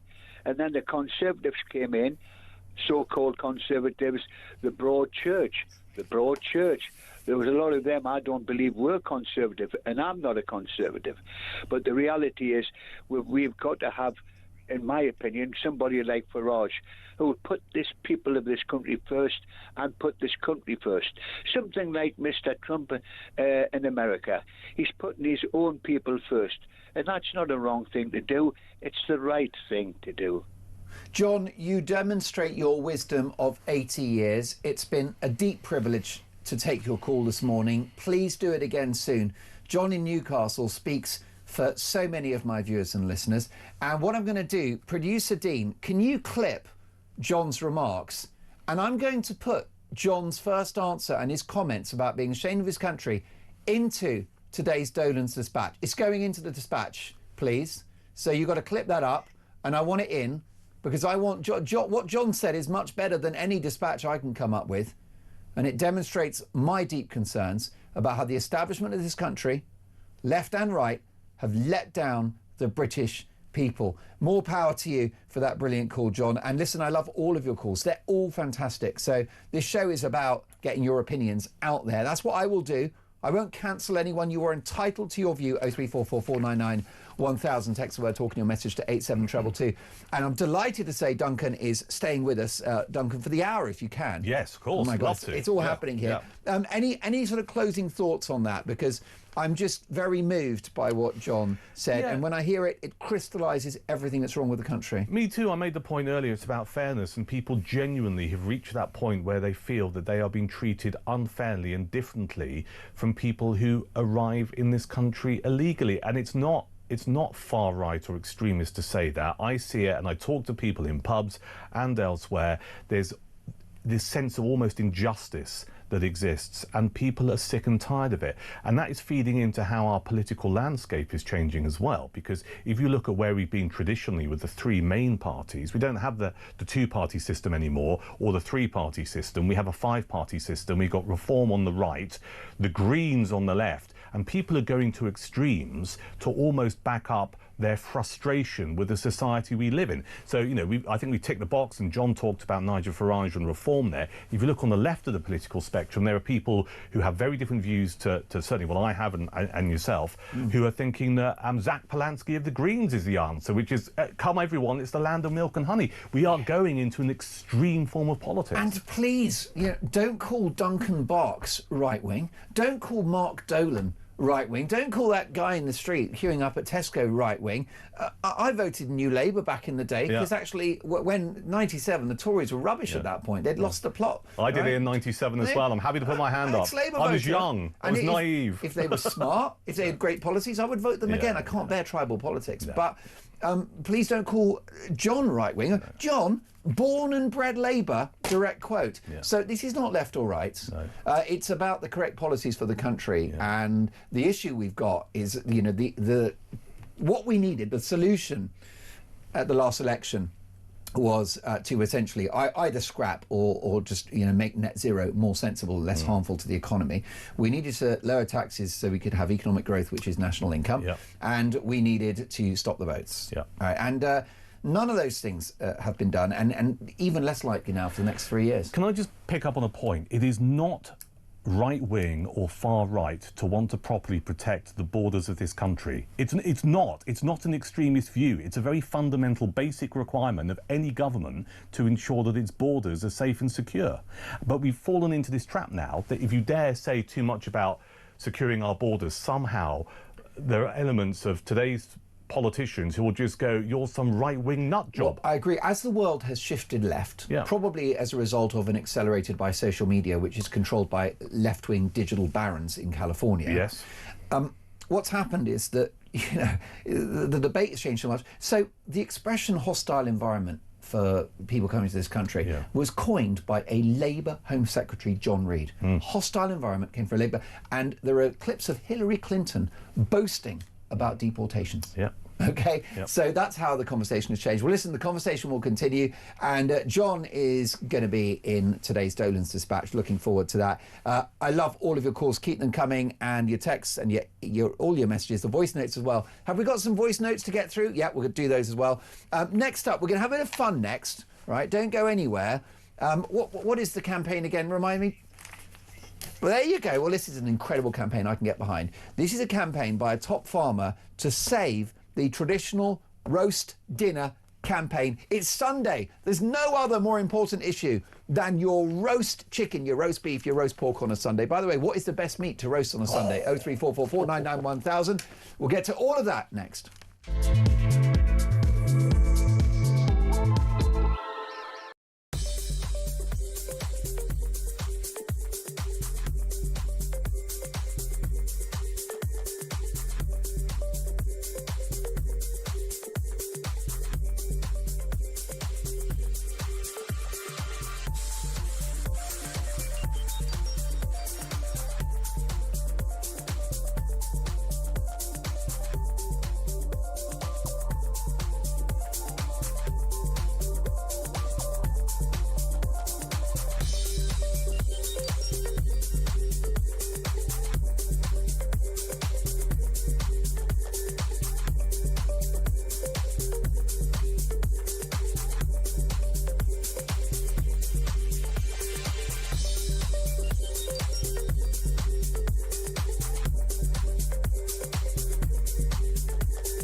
across the UK.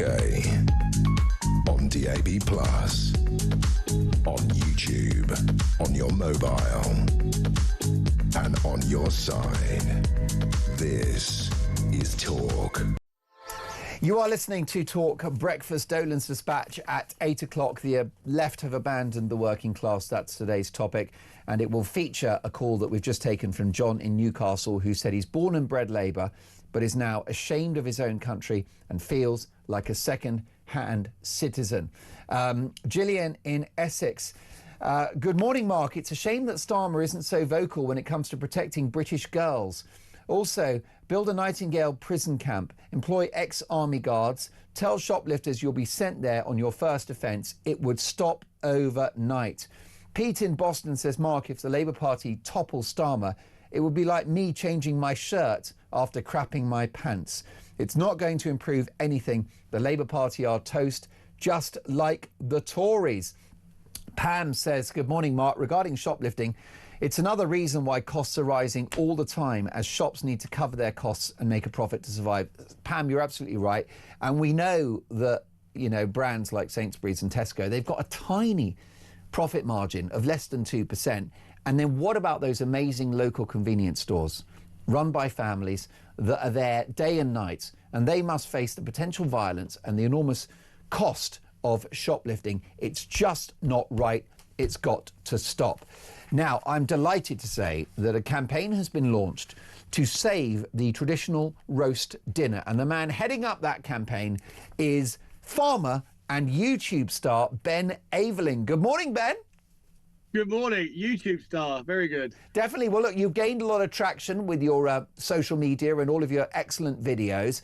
Tell me about this roast dinner campaign. Well, it's something obviously we all love, but with it was around the farm tax and around campaigning, and a lot of the feedback I was getting from people on social media is actually that the message is kind of negative, and I thought to myself, what can we do that everyone loves, that farms love, that the people love, and that bridges the gap between British food, farming and the public? And really the roast dinner was the only thing I could come up with. Well, indeed. Well, it's a brilliant thing, because what it involves is buying a joint of British meat, whether it's pork, beef, lamb, chicken, and that is something that we need to encourage. I agree. And the message from this is family time, time with the loved ones, cooking something good, inexpensive, non-pretentious. This isn't a cooking show that's trying to get you to use the most expensive ingredients. Yeah. It's about buying British where you can, eating on Sunday if possible. A lot of people can't even eat on a Sunday because they work. So I just wanted to get it out there that I think this is an initiative that people can get behind. And there's also statistics backing up, like, you know, eating as a family boosts your children's IQs and chances of success in things like school. And there's, once you look down the positive rabbit hole of it, it's actually quite amazing. And until I launched the campaign last weekend, I didn't realise how many people actually agreed with me, and it's a lot of people. Well, it is. And Duncan, what's really important about buying a roast joint for you know, on a Sunday or any day of the week? First of all, you're supporting British farming. Absolutely, really important. I went to the farmers' demonstration last year over the back of the inheritance tax. I interviewed loads of farmers.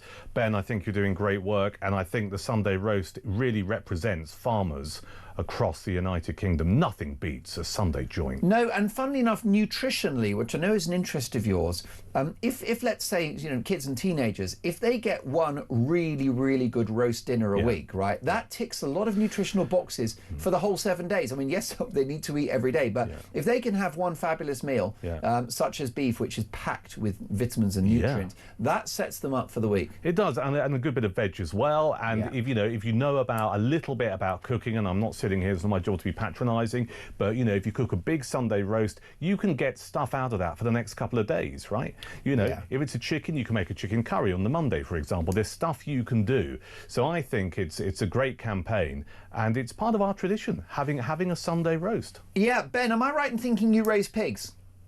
Yeah, we've got pigs, we've got cattle, we've got goats, we've got lambs. We do absolutely everything on the farm. And I was quite keen to not peddle our produce for it. I mean, I'd have told my customers we're doing the campaign, but I wanted it to be something that stands up on its own and be credible. And I appreciate some of the produce we sell, some people might not deem as affordable as, say, shopping at a supermarket. And I'd rather people be sat around a table today joining in than buying my meat. So that was what was well, more those that can afford it will buy your meat, because you're not becoming a millionaire off the back of your legs of lamb, are you? You're basically paying the bills and keeping your head above water. But that's the point, is if people can afford it, then it's great if they can go to an independent farm like your good self. And if they're on a tight budget, they can go to Asda, they can go to Sainsbury's or Tesco or Morrison's, as long as they buy British. Correct. And that's kind of the message. There's buying British and there's family traditions that are dissipating. I mean, you look at the research, the numbers are true. The Sunday roast has disappeared. People are busier. People think they can't afford it. And in a lot of cases, people are hard up and don't really think that they can afford it. But actually, on analysis, a Sunday roast in some cases is cheaper than going to McDonald's. Like your guest said, there are ways of using up all the leftovers and things like that. I mean, we often will eat 2 or 3 more meals from a roast dinner, cutting the cost down for the family massively. And I'll make stock out of the chicken bones, for example, and stuff like this. So you end up using it all up. This is where my video came in. I'm not expecting my video to be a roaring success or anything. I'm not a TV chef, but my video shows me cooking in such a basic way that other people might think, oh my God, if that, Caleb from Wish looking farmer can cook like that, then I certainly can. And that was kind of my aim. I thought I'd have a bit of fun with it and just show people what I do when I cook a roast and make it simple. And so all the options are there for people to join in, and all the hurdles are pushed over, ready, just in case they want to take part. And a lot of people are. Most definitely. And listen, you're a gastronome yourself, Duncan. You make your own sausages. I do, yeah. And he's got a very successful podcast and YouTube show, haven't you, called Prick with a Fork? It's on YouTube, yeah. All about making sausages and eating sausages, from supermarket sausages to bespoke sausages, but I'm a big sausage fan, yeah.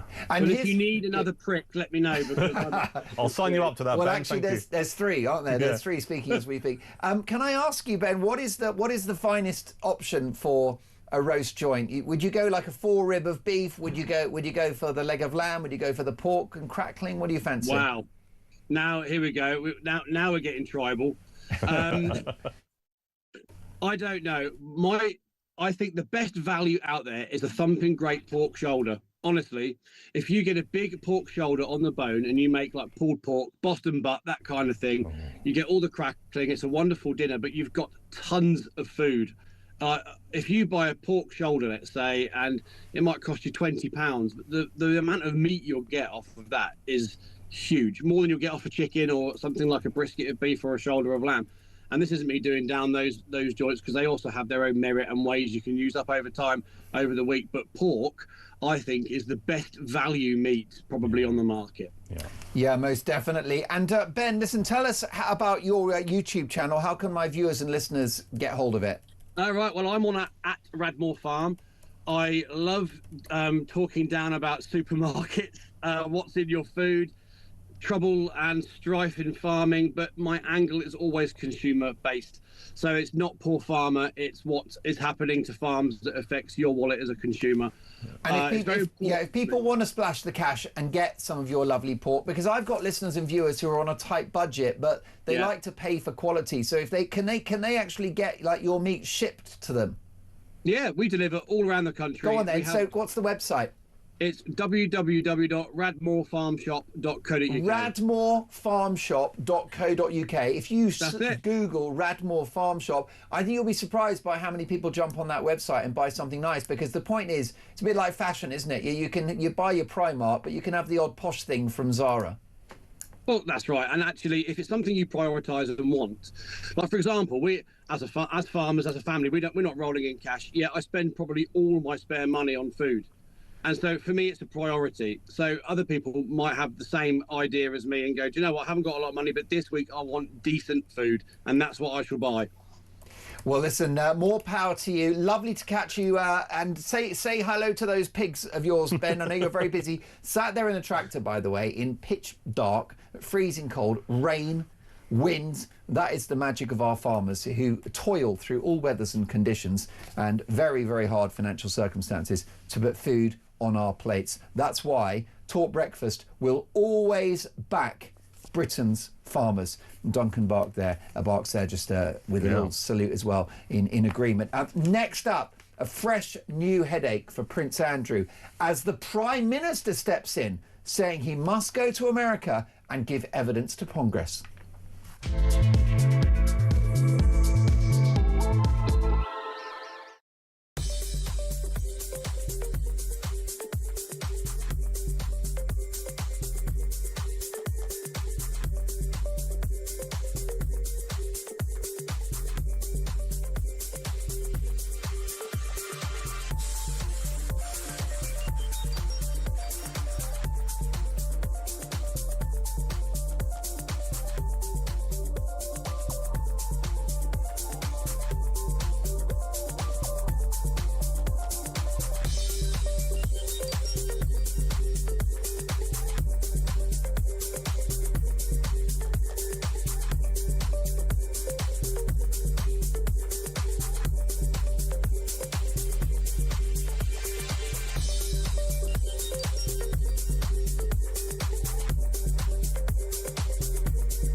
In terms of your question around taxes, there are no additional tax rises needed beyond the ones that I've set out. Don't need to increase taxes. I'm not coming back with more borrowing or more taxes. I will not increase your national insurance. I will not increase your VAT, and I will not increase your income tax. We don't need to come back for more. We've done that now. We've wiped the slate clean. The economic circumstances have declined, deteriorated since a year ago. We are having to look at taxes and spending.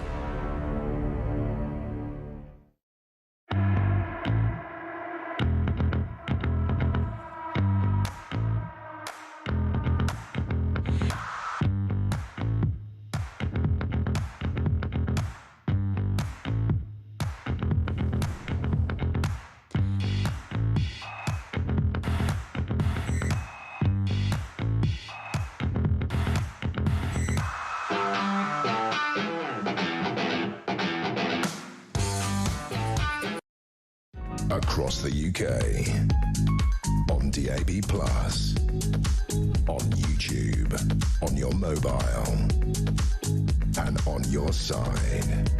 This is Talk. It is 7:47. Welcome to Talk Breakfast. Lovely to have your company, Dolan's Dispatch, at 8 o'clock. The establishment and the left have completely abandoned ordinary people in this country. That is Dolan's Dispatch today, which will feature a call that I took earlier, an extraordinary call if you're just joining us, from John in Newcastle, who's a born and bred Labour supporter who now feels ashamed of his country and feels like a second-class citizen. That is today's Dolan's Dispatch. Gillian in Essex says, like some other products, do they call foreign meat British if it's packed in this country? That can be the case, Gillian. It can be very misleading, some of that labelling.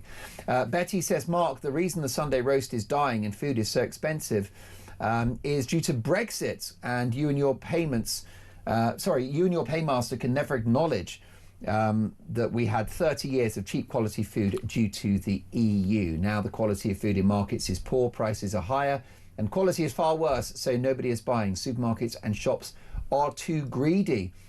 Sunday roasts are now too expensive to buy in the pub. Pete, you're so right about that. Sunday roast in the pubs is absolutely shocking. By the way, if you've got any voice notes, let me know, because we must play those. Stay on top of those.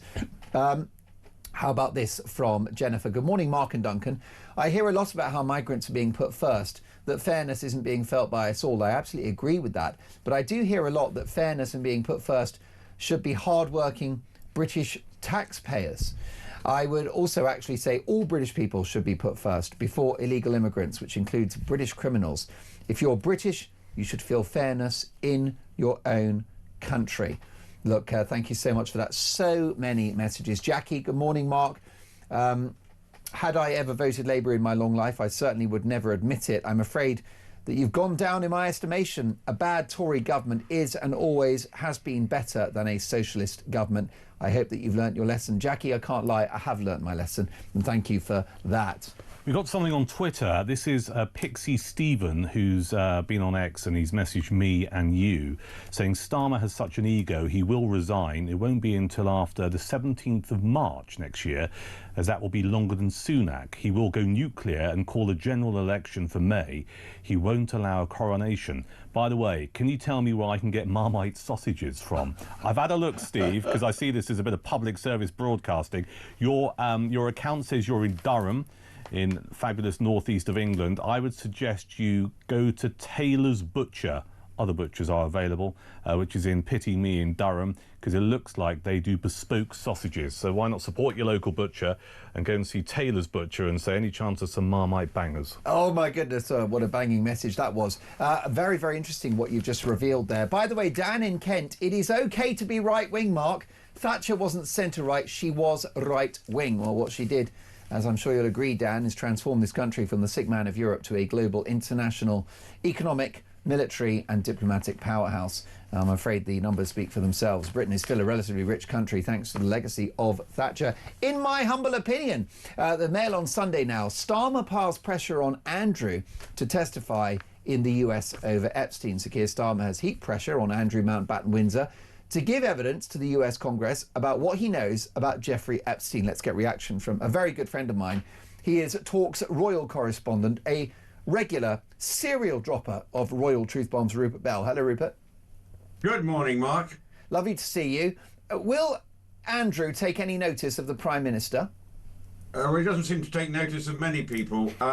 He is, and that's part of his problem, but this is the conundrum that is always hanging around Andrew. He had a deadline last week to respond first to the Congress request, and now obviously it's a big political hot potato in the United States, and they feel that he has, whether he's always denied the allegations, has Andrew, but the point is they're saying his name comes up in these files, he might be able to clarify the situation. And this is the problem from Andrew. What does he do? Well, in his case, he thinks he should do nothing. It does feel slightly unprecedented of the Prime Minister to step into this, because normally they keep themselves well away from the issues surrounding the royal family. But here he is saying if he was in his shoes, he would be responding. And bearing in mind, of course, Keir Starmer has a legal background as well, as we know. And in this case, he feels Andrew should quietly step forward, although he doesn't say it by naming him. I think by implication he is suggesting it may be best if he did. But unfortunately for Keir Starmer, I think like a lot of people who disagree with him, Andrew definitely probably will disagree with him on this issue. Rupert, do you ever anticipate a time when the Andrew Epstein soap opera comes to an end? Not at the moment. Well, in a way, if Andrew is so convinced of his innocence and he always denied every allegation, then the way you can deal with it is, if that is the case, then come forward. Then that might be the way to stop it escalating. But every time there is something that's coming out, there are further sort of rumour mills, allegations against him, then it just compounds the problem. And for the royal family, they may think that they've sent him now into sort of out into exile, stripping him of his royal titles. It will not go away, as even Donald Trump's finding it difficult to deal with, and the political fallout from releasing them or not releasing them. This is a major issue. That is a major headache for the royal family, and for Andrew, it is a millstone round his neck of his own doing that is causing the problems for him and the royal family. Why do you think the Prime Minister has made this intervention? Could this be the so-called dead cat, so that we're not talking about high inflation, high borrowing costs and the country in decline? That's a very cynical view, and probably not without foundation, Mark. But it's always tricky, isn't it? And I know, look, what's great about you, Rupert, you don't get dragged into party politics. You are irredeemably neutral, which I highly respect. But it's always a bit of a red flag when any politician of any political colour starts intervening in royal matters. Well, yes, and this is why it seems very strange. And, is it, what the headline probably 3 days before the budget, if that's the front page of the Mail on Sunday, then that's good work by the Labour Party. We've managed to make sure that it's not all talking about what's happening on Wednesday. So, and that is the way the politicians work. They love a deflection story. And Andrew is a reflection of just how easy it is to get his name onto the front page. And are there bigger problems for everybody? Yes. Is Andrew... Look, we know what the allegations are horrendous and the whole thing is horrendous, but is it the biggest talking point in this country? I actually think it's probably Marmite sausages, but actually for most people, it is, what's happening on Wednesday, not the endless Andrew saga, yet it is. But it's an irritant of the highest order for the royal family and the endless fascination of what Andrew's going to do next. Rupert, stay with us. With me in the studio is the broadcaster Duncan Barks. Do you think at some point the punishment beating of Andrew must end? I think so, for the sake of the royal family. Listen, I'm a royalist. I think the royal family does have a place in our society. I often say to people when they go, I hate the royals, I don't think they should exist, I say, what's the alternative? And they go, we should have a presidential system. And I'm like, well, you would have ended up with President Blair or President Boris Johnson. So, I mean, it doesn't work for me. At some point, it has to stop. He has been punished quite significantly. Just looking at this at face value, of course he shouldn't give evidence because the last time he did anything in public it was a complete disaster.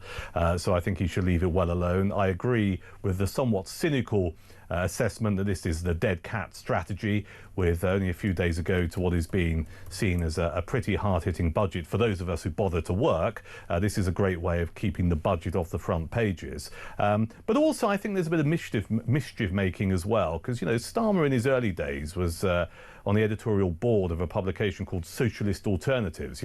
Deep down, I don't think this guy particularly likes the royal family, so I don't think he would be particularly upset if it started to unravel further. Most definitely. Rupert, what about revelations in the Sun newspaper this weekend that Sarah Ferguson is eyeing a megabucks TV deal to give a tell-all interview? That doesn't feel surprising.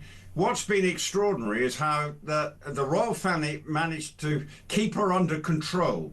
And that's why they always sort of, not say, put up with whatever she got on with since the divorce from Andrew, and because she felt that she could tell all, and that was always going to be a complication. But now that she's out on a limb as well, where's her money coming from? And as we know, she likes the lavish lifestyle, then this may be a way forward for her. Because I believe there are television outlets in the United States, maybe in the United Kingdom, loving the prospect of an exclusive sit-down with Sarah Ferguson about her life and her involvement with the royal family. But it's that would suggest to me, if she does, then she has really been backed into a corner, and it would be very interesting to hear what she had to say. And that's why people are prepared, presumably, to offer her a lot of money to come up with her side of the story. And where do you think that the King is at the moment with regard to all of this drama around his brother and former sister-in-law? I think absolutely fed up with it, probably, and saying, I wish it would go away, because he can't actually get a good headline because it's always a distraction about what's going on with Andrew. Well, it might be even about his errant daughter-in-law and what she's up to next. Again, it's all just negative headlines, whereas he and his and the heir to the throne want to try and promote the good side of the royal family. So anything that keeps these negative headlines is a distraction and further eye-rolling and maybe a little bit more than that from the King with his reaction to these endless negative headlines. Listen, more power to you on a Sunday morning, Rupert, for being so honest about the royal family. Rupert Bell is Talk's royal correspondent. Have an excellent Sunday. And Duncan, thank you so much for joining us. I've really enjoyed this debate. This Andrew stuff, the Andrew saga, you've got Harry in California. It's so difficult. I mean, who would be king right now? Exactly. I think our king has got a lot going on and he's dealing with it well. I think lesser people would fall apart. What I feel for him is that his legacy is being tainted by this. Completely. He's probably only got a few years in the throne, realistically, and yet it's all we've talked about. Yeah. I mean, it's a really sad state of affairs, and not by his own doing either. You know, he can't be responsible for his younger brother's behaviour, or indeed his second son's errant behaviour either. May I say that I'm a big fan of your YouTube show, which is Prick with a Fork, which is, of course, the Sausage Podcast. It's on YouTube. Please subscribe if you like sausage chat, anything sausage related. That is the biggest banger in town. Listen, fantastic stuff. So much more to come. We'll bring you news of people smugglers who are handing out a cheat manual to migrants on how to lie to claim asylum in this country. And other such scandals, which I'm afraid are a regular part of daily life now. Do you feel like a second-class citizen? That's the topic of Dolan's Dispatch next.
Across the UK, on DAB+, on YouTube, on your mobile, and on your side.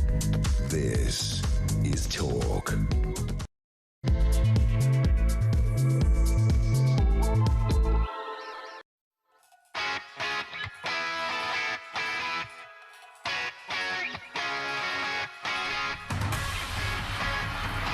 3 minutes past 8.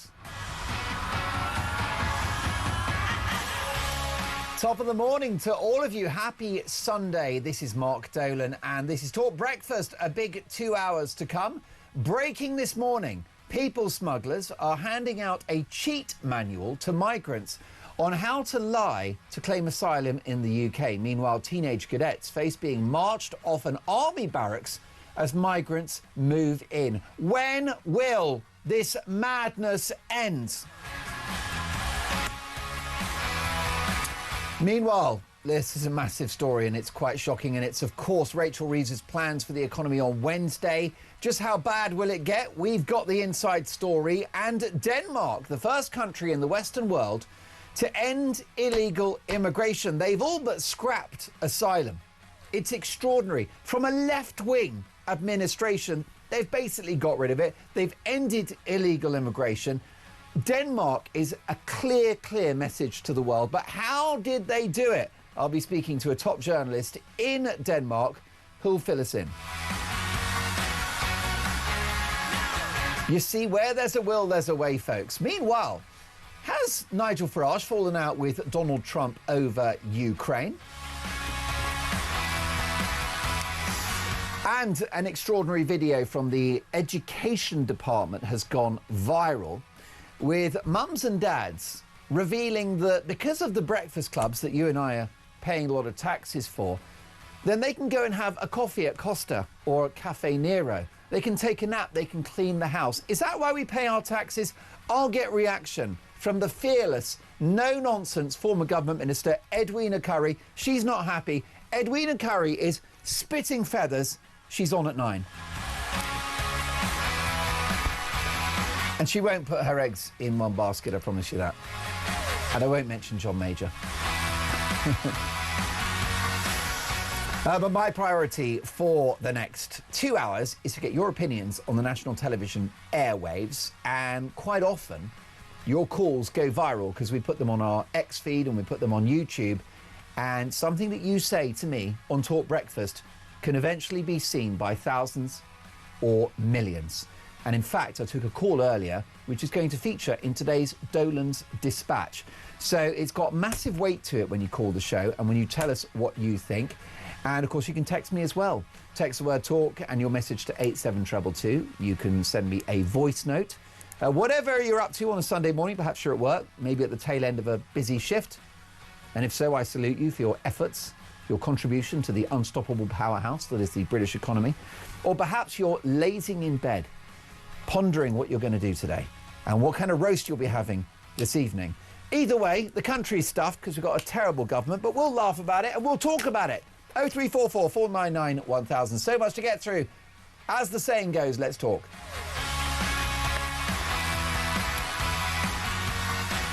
And as always, at this time in the show, it's Dolan's Dispatch.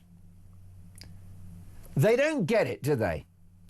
In an extraordinary debate on this programme yesterday, I was joined by two Labour supporting guests in our head-to-head section. I'll be honest, it was 2 against 1. I didn't mind because I was channeling Tom Cruise in Mission Impossible as I walked through a blizzard of bullets. But there you go, 2 Labour supporting guests. In an effort to establish some common ground and consensus, which is what I always try to do on Talk Breakfast, I made an effort to appeal to their ideology in regard to immigration and other matters in the country. I made the case, and tell me if this is controversial, that illegal immigration is especially bad for the poor of this country. And they weren't having any of it. I explained that the arrival of 50, 60 or 70,000 people per year, normally young single men, creates competition for public resources and is a further drain on the welfare state upon which poor Brits are so reliant. Ordinary people see folk arriving, taking a share of an economic pie to which they have not contributed, and they get angry. Did my guests care? Would they acknowledge it? Would they? Hell, they don't get it. Ordinary people, when it comes to illegal immigration, they see further competition for low-paid jobs and opportunities in the black economy. These immigrants, they live in ordinary people, ordinary Brits live in rundown towns, blighted by the impact of illegal immigration. If only, by the way, the authorities would dump some of these people in Islington or Hampstead, how quickly the policies would change. But ordinary people live in ordinary towns, blighted by illegal immigration. Did my caring left-wing guests care? Did they? Hell, they don't get it. I tried to make the socialist case for scrapping net zero, given that it's caused a spike in energy prices, which most affects the poor, who have to think twice or three times before switching on the heater as they shiver in their modest accommodation. You'd think that this might have piqued some interest among my guests, given that they are from the political left, and therefore surely they exist to speak up for and protect the most needy in our society. No such luck. Because as demonstrated by that conversation yesterday, the left have completely abandoned ordinary people. They don't care. They've abandoned the working class. And they've abandoned folk at the bottom of the economic ladder, because the political left in this country have a North London middle-class metropolitan mindset. They were the same people who championed the ruinous lockdowns because they all enjoyed them as they listened to podcasts in their sunny, south-facing gardens, cracking open a bottle of Pinot Grigio as they perused their final emails of the day. I try to make the case, the socialist case, for tax cuts, because a low-tax economy is a growing one, and with that comes national income, which can be given to the poor. But none of these arguments worked for my guests. It was like water off a duck's back. It was like talking to a brick wall. Lower taxes, fewer public sector pay rises, and the scrapping of net zero would reduce inflation, which is a tax on, you guessed it, poor people. None of these arguments worked. So let me tell you that the elite of this country, and in particular the progressive left, that I've got to say have infected the Tory party as well, they're so out of touch, they've got no empathy, they don't care, they've abandoned ordinary people. As demonstrated by this extraordinary call that I took from John in Newcastle in the last hour of this show. Please stop what you're doing, switch off the kettle, sit down and have a listen to John, because this is better than any Dolan's dispatch. John in Newcastle, take it away. John is in Newcastle. John, welcome to Talk Breakfast. How are you, sir? In general, I would just like to talk about this country after many decades. Yes. I think this country, I'm ashamed of this country, which is a very sad thing to say. But the reality is, we're second-class citizens in our own country. If I put the heating on 5 hours today, which is really cold, I'll be paying £67 for that privilege, and that's £42 a week out of my pension. And I honestly believe the British people are second-class citizens. If you can come across in a dinghy and you can claim a hotel, 3 square meals a day, £38 spending money a week, so on and so forth, and have as much heating as you like, the Conservative, Labour and Liberal are not worth a penny to me. They are an absolute disgrace. I'm ashamed of this country, which is it's not nice to say, but it really does put others before our own people, and that's one thing I cannot accept. John is 80. He calls himself a born and bred Labour supporter, but he's been abandoned by the left, by the Labour Party, by this awful Prime Minister in Keir Starmer, and by the Tories, who have been infected with leftist progressivism. John, I salute you. You speak for millions. Now, the true conflict point yesterday came when we discussed the heroic Pink Ladies, who are a group of concerned mothers and grandmothers who demonstrated in Essex yesterday against the impact of mass immigration on the safety of women and girls, and by the way, boys too. But when I made the point that foreign-born men who have entered the country illegally are statistically far more likely to attack a woman in this country, I got a flurry of whataboutery from my left-wing guests. I was told that most rape and sexual assault is committed by Brits and by those known to the victim. Now, I do not disagree. That is true. And of course, these crimes are the most evil crimes imaginable. I would happily pay more taxes if I could be certain that money would go towards policing to catch these monsters, these British monsters. Absolutely. But my two left-wing guests refuse to acknowledge the statistically elevated risk of illegal immigrants inflicting harm on women. Not to mention the low-level harassment, being followed, stared at, wolf whistles and salacious remarks being made. My caring, sharing, be kind left-wing guests just wouldn't accept it. They wouldn't go there, which is to effectively gaslight women and gaslight the victims of these crimes at the hands of people who shouldn't be here. I explained that it's an aggravating factor. It's more egregious, it's more unforgivable if women in this country are harmed by someone that's breached our borders, that's entered illegally, and who should not be here in the first place. That is worse. It's an aggravating factor. They wouldn't go there. They didn't get it. And it truly shocks me to see how the left have abandoned ordinary people and therefore in turn abandoned all of us. In 2025, Britain is a leftist hellscape, partly thanks to the wretched woke Tories and of course now thanks to this awful Labour government. But the joyous news on this Sunday morning, because I like to bring a little sunshine, a bit of good news, the joyous news on this Sunday is that change is coming. I promise you, change is coming. We'll have to wait. It'll be 3.5 years, at which point we will have the mother of all political, economic and cultural revolutions. And it can't come too soon. But of course, the heartless, out of touch, progressive establishment elite, even then, they won't get it. Because folks, they don't get it. But change is coming. Bring popcorn. 0344 499 1000. Your reaction, please. Wasn't that a magnificent call from John in Newcastle? I might have gone mad. I think I'm tempted to play that call again in the 9 hour, Dean.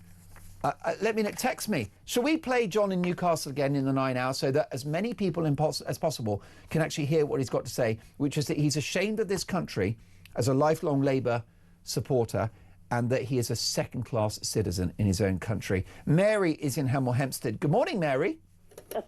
Good morning, Mark. That was a wonderful dispatch. Very true.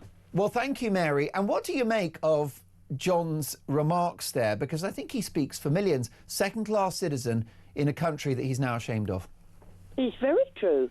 In every single way we're being put second class. It just seems to be going from one thing to another.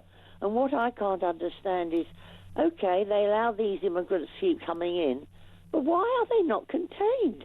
But the biggest problem is the fact that they're out roaming the streets. Yes. I completely agree. To go some shopping, and I see batches of them, and you can tell they're new to the area. They're wandering around. They don't know what to do, where to go, and this is half of the problem.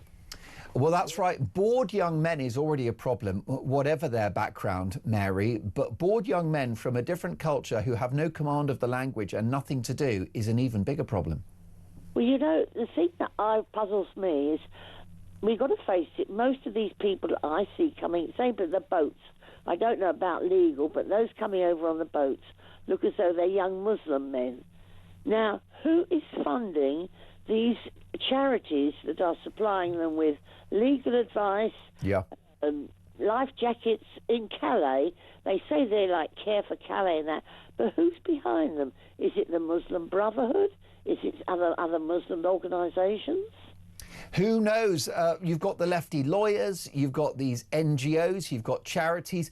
They're all conspiring, Mary, to place normal citizens, British citizens, as a second class in their status for the breaching of our borders. I mean, how complicated can it be, Mary? The border is there for a reason. The entire history of this country is based upon our territorial boundaries. Why we can't police them is anyone's guess. Where do we go from here? Do you share my view that change is coming and that it will be the mother of all political, economic and cultural revolutions? Yes, I do, and I hope along with you as well. I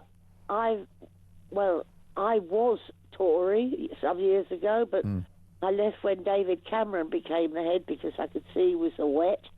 And then it just went down gradually, and I joined Reform.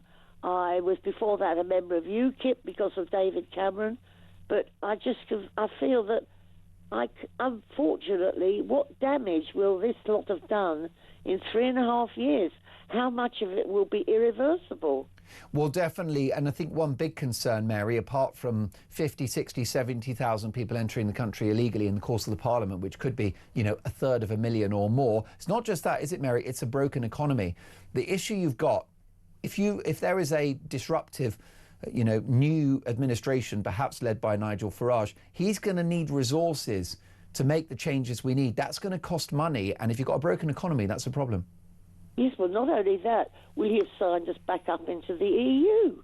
Will he have passed various laws that are going to have to all go back again through the House of Lords, etc., where there's a lot of lefties there as well?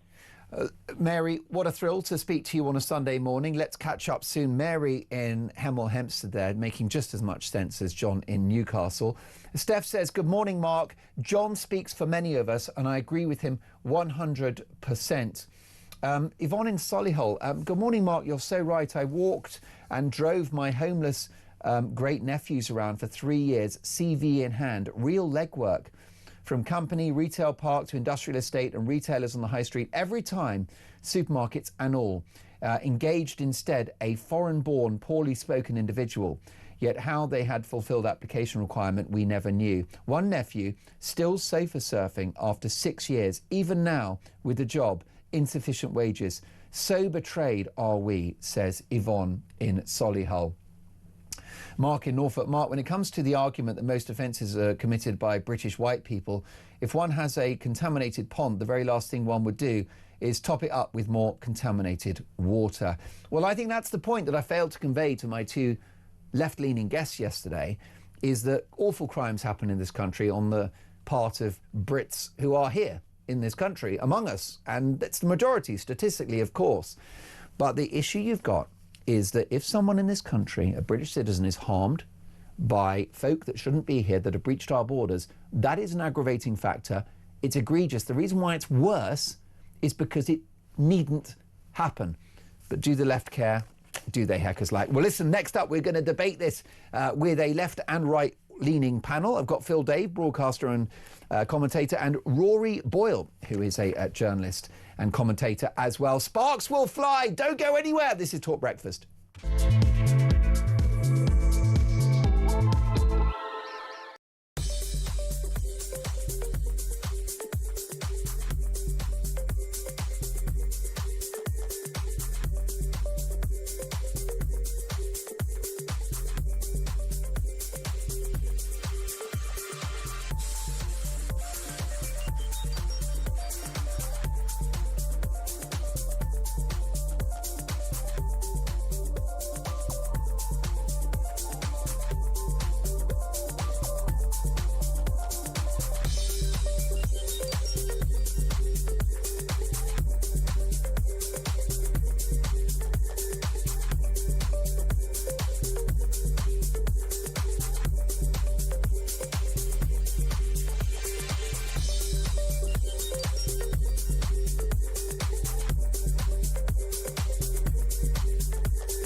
this is a story, though, because children as young as 10 are going to be given puberty blockers in an NHS trial. I think it's 250 boys and girls who say they're gender dysphoric are going to be tried out with these sort of puberty-blocking injections.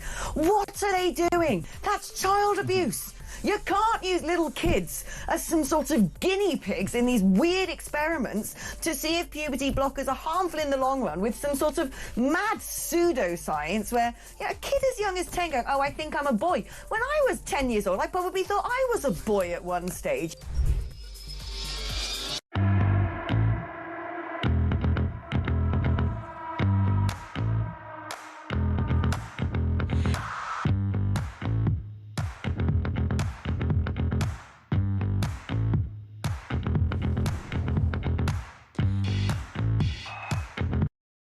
Across the UK, on DAB+, on YouTube, on your mobile, and on your side. This is Talk. Talk Breakfast, 8 to 24. Lovely to have your company with me in the studio, reacting to the big stories of the day. I have Phil Dave, broadcaster, and Rory Boyle, political commentator. Good morning, chaps. Good morning. And I've just taken a call earlier in the show from John in Newcastle, Phil, and I think that call's going to go viral when we put it out on YouTube and on X later today. This is a guy that's a born and bred Labour supporter who said that he's ashamed of his own country and feels like a second-class citizen. Your reaction? Reaction is that I think that he speaks for a great number of people who might even be too afraid to say that. The truth is that if one is lucky enough to remember how great this country used to be and now looks at what it has become, I'm not in the least bit surprised that someone feels ashamed of it and does indeed feel like a second-class citizen. You know, if we look at policies that explore the idea that sort of somehow policing can differ, depend on one's background or religious beliefs or something like that, it's not really a wonder that people who are native Christians to this country feel like second-class citizens. And I'm, for the record, speaking to someone who's not Christian, so I'm not in the least bit surprised of it. There's real public discontent out there, isn't there, Rory? The sort of social contract where you feel that you live in this country, you're born here, you've got a passport, you pay into the system, and then you've got folk that shouldn't be here, enter the country illegally, immediately taking a share of the pie. Understandably, there's public anger. Listen, we're living in a very volatile time at the moment in the UK. When you think about all the issues you've covered on the programme this morning, whether it's cost of living crisis, whether it's migrants, whether it's, you know, a lot of fear and anxiety around the upcoming budget. Yeah. It's difficult times right now, so it is quite a scary time politically and even socially, I think, in this country. You know, there's a lot of anger, I think, on our streets at the moment. Second-class citizens, I'm not quite sure I would necessarily paint myself with that brush, but I do understand the frustration of many of your listeners. And I'm assuming you'd rather have a Labour government than a Conservative government, is that? I think at the moment I feel very disenfranchised from both Labour and the Tories. I'm obviously not a reform supporter either, but I at the moment... Why do you say obviously not? Well, I think I'm finding it You just very... triggered Phil Dave there. No, I tell you why. Just because actually I see a lot of reform policies being quite almost like socialist influence somehow. I think the point I was just about to make, though, was I think speaking generally about all the current political parties, I feel quite disenfranchised. I think the older I've gotten, the more promises I've seen broken by many different parties. It really gives me the ick. For lack of a better phrase, there's a little modern phrase for you this morning. And when it comes to reform, look, I'm not a Farage fan. I think a lot of what Farage says is very divisive and very damaging, and that's probably why I can't align myself with that party. But what are those damaging and divisive things? Well, I think he said a lot about Muslims in recent times that have been very, very hurtful. I mean, bear with me one second, because I've got a list. Oh, well, there you go. But whilst you're looking up that list, though, do you think that anything that he has said about, you know, listen, I'm not the biggest fan of sort of divide and conquer. I can't say I ever have been, but I understand why people might say live in fear when we seem to be witnessing quite a rise in extremist behaviour around the world in the name of, in inverted commas, Islam, which I don't personally sort of believe that those who are peace-loving Muslims even support, but they're just not very vocal about it. I think that, you know, a lot of what is put out there about Muslim people, when people talk about Muslim people and their beliefs, what they're actually talking about is extremists. I don't believe, when I look at my Muslim friends, when I look at Muslims I know, I don't believe they share the extremist views that we're told to believe a lot of Muslims have. I mean, Farage said on a news programme last year that Muslims don't share British values, but I know lots of British Muslims that do. So it's a very sweeping statement. It's a big generalisation. Well, what about and I those can't support effective that. ghettos in East London and cities in the Midlands where Muslim communities don't seem to integrate? I do think that there are problems. I do believe there are problems, but I think, again, that's looking at a small minority of British Muslims living in this country. Is it, though? Is that true? Well, it seems to be an ever-growing number, even if it's a small minority now. I think that's sort of the point that Farage and others make when they highlight these particular communities. And again, I want to be very careful to make it very clear that I am not tarnishing everyone who identifies as Muslim as with this particular brush. But I do have a pretty big issue with individuals who claim in the name of Islam that they want to change the way this country behaves and operates so that it suits their narrative. Some of whom are now elected politicians locally and nationally. Absolutely. I mean, I was even, funnily enough, having a discussion yesterday evening with a couple of friends of mine. One who offers, shall we say, quite liberal views normally when it comes to policies of this country. And even he was saying that he thinks that the prospect of an MP being elected, say, for example, off the back of the issue of the Middle Eastern war is outrageous. You know, what on earth has that got to do with this country? And the answer is absolutely nothing. So the fact that we have MPs who have managed to appeal enough to a group of individuals who voted them in off the back of knowing that there's a situation going on in the Middle East, if you're that upset, go and live in the Middle East. That's what I'd say. Why do you think John called the programme this morning, Rory, and why did he say that he feels like a second-class citizen and that he's ashamed of his own country?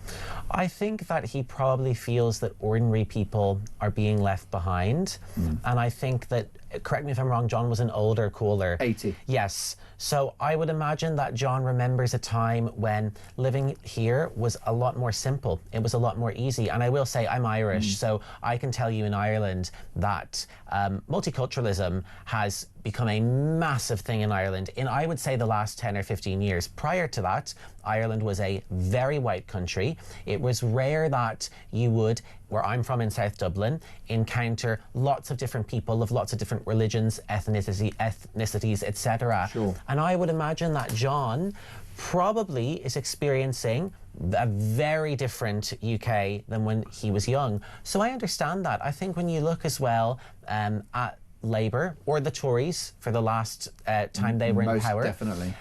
People feel lied to and people feel let down, and people, I would imagine, like John, might feel like they don't know what's coming next. So I imagine that's why he called. It's critically important not to let the wretched woke Tories off the hook here, Phil. I'll say, I mean, I think anyone who is woke has really caused an awful lot of damage to this country. The Tory party has become infected by leftist progressivism. It would certainly Infected. appear so. Yeah, it would certainly appear so, and it's very disconcerting, you know, as someone who was brought up with very conservative values, but I'm talking traditional conservative values, not the conservatism that we seem to see now.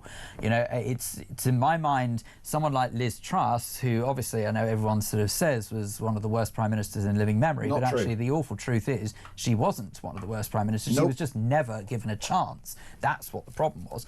But actually, had she been able to implement her policies on traditional conservatism, I think she actually would have repaired a lot of the damage. Let me know on the show. Would you take Liz Truss over Keir Starmer? If you could press a button, and Liz Truss is our Prime Minister, 03444991000. Join the conversation. This show belongs to you. So much more to get through. Who's going to replace Keir Starmer as Prime Minister? That's next.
across the UK.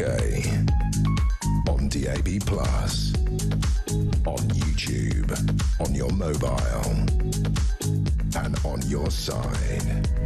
This is Talk. Talk Breakfast 8:33. Edwina Currie at 9 o'clock. You won't believe this story. They've announced breakfast clubs, which is maybe a good thing. This is kids get a square meal at school. But two questions there. Is it not the job of parents to feed their kids? And a education department video, which actually was issued a couple of months ago. It's gone viral because it features parents revealing what they will do with this taxpayer-funded breakfast club policy. And lots of mums and dads said that they will go to Costa and have a nice coffee. Someone said she'll go shopping and have me time. And another one said they will have a nap.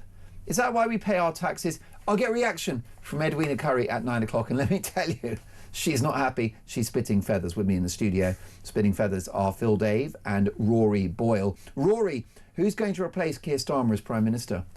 I think it will likely be that Keir Starmer stays in power for a good while, but eventually we will see Nigel Farage take that seat. That's what I think. Now that's interesting. So you see Starmer riding out the storm and remaining leader of the Labour Party? I do. I think there's been a lot of blowback and noise in the press about Starmer when realistically he really hasn't been in power for that long, and I think there's still a lot that could happen politically with Starmer over the next while. I don't see him being ousted in the immediate future. I mean, I will say this idea that's been spoken about of some sort of coalition between Reform and the Tories, I do think if that happens, it's probably game over for Starmer, because Reform have a lot of showbiz gloss, they've got a lot of media noise surrounding them. I think what they don't have necessarily are some of the more lifelong supporters that the Tories have, lifelong members, people who volunteered their lives to the Tories. I think if you marry both of those things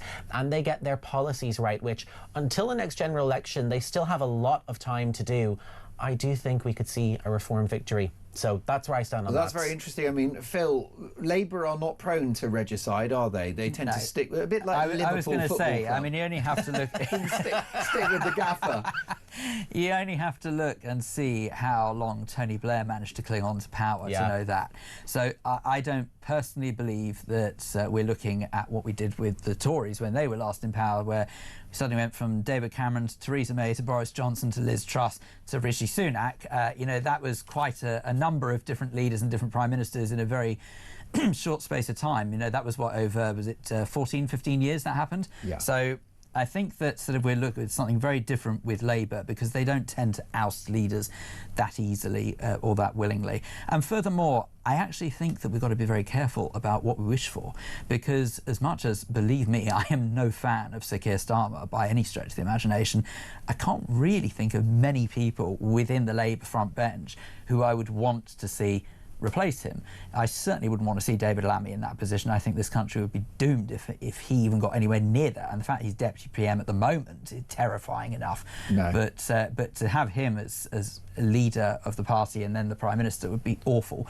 Having said that, I think someone like Wes Streeting seems to be relatively level-headed, but he's surrounded by thorns. So I don't actually sort of see much benefit in someone like him even being leader. I will just say one good thing about Keir Starmer, though, one thing this morning, that if Don't make a habit of it, that please. if this is true, if this is trying to build an audience here. Well, if this is true, this is a positive thing in my opinion. I do like that he's putting pressure on Andrew, if that's the truth. If he is trying to get Andrew, you know, if he's trying to compel him to give that evidence about Epstein, I do think that's a good thing. I think anyone in a position of power that has any access whatsoever to the royals should be pushing for that. This is Andrew Mountbatten-Windsor, the artist formerly known as Prince Andrew, and it says a front page splash of the Mail on Sunday. Starmer passed pressure on Andrew to testify in US over Epstein. Is this not a dead cat strategy, whereby the Prime Minister gets us talking about Prince Andrew rather than inflation, unemployment and zero growth? We should be talking about all of the above, but what motivates Starmer? Because I don't trust him. Well, I would hope, as someone with his own family, what motivates him is seeing what has happened to many young girls through the acts of Epstein, Ghislaine Maxwell, etc., convicted of those crimes. I would hope he wants to hold them accountable for their actions and hope that Andrew can do the right thing. I think as well, the thing with Andrew is, the only thing I'm personally interested in is hearing the truth. I'm interested in hearing the truth. I'm not interested in a tell-all from Fergie, because that's not going to have the truth in it. That's just a cash grab for her. I'm interested in hearing the truth, and I hope that's actually what we get. I like the way you're giving him a snappy nickname, Jepstein. Yeah, I noticed that as well, actually. That was very subtle. You know what? That sounds like a boy band I would pay money to see. You're going to... Jepstein are playing the O2 next March. I'll see you in the front row. I'm going to be honest. I feel as though that recent events might have tarnished that as a name for a boy band. But anyway. Just possibly. But possibly, look, yes. I mean, I would say that I actually concur. I believe that what this boils down to is we just need to hear the truth. But I have to also be honest when I say I'm so bored of it. Honestly, I don't actually want to hear any more about the antics of Andrew Mountbatten Windsor. You know, the truth is that he clearly believes that he is above the law, which is obviously wrong. He's strenuously denied any wrongdoing, which we obviously have to accept until proven otherwise. But I just don't care enough about his antics of years gone by compared to the amount I care about what is going on in this country at the moment and the way this country is falling apart at the seams, it would appear. Speaking of which, this from Jay. Good morning, Jay. Thank you for your lovely message. Jay says, born and bred in Birmingham and a minority in my own city. In 2000, we had a fabulous street party where we involved all people living in the street. Now there are only 7 white British left. No one speaks... Oh, it's just disappeared. Let's find it. No one speaks to each other, especially us. My Hindu neighbours also say that they want the old street back when we were a community not divided. I will say that there are different communities that integrate in different ways, some better than others, and I think that's an honest conversation we need to have. How about this from John? Says, Mark, John in Kent here. How do we know that the majority of Muslims don't hold Islamist views? Your guest says that the Muslims he knows don't. But isn't it likely that they're probably the minority and the large number in these places like Birmingham are the majority? And can I also have a look at a really important message about Liz Truss? Let me find it because we've got so many messages just here. Whilst you're finding that, on the back of that particular message, I tell you how you have to realise that it is not the majority of British Muslims who hold that opinion, is because actually I would say true British Muslims are the ones who probably don't even realise are Muslim.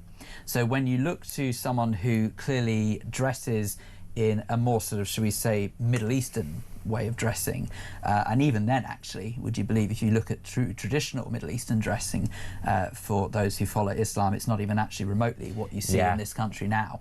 But the point being is that you're still looking at a minority in the whole of the country. So in a country of 69 million people, and there are something, I think it's around about 3 million Muslims, I think, in this country. I could be wrong, but I believe, it's in that ballpark, that's the number.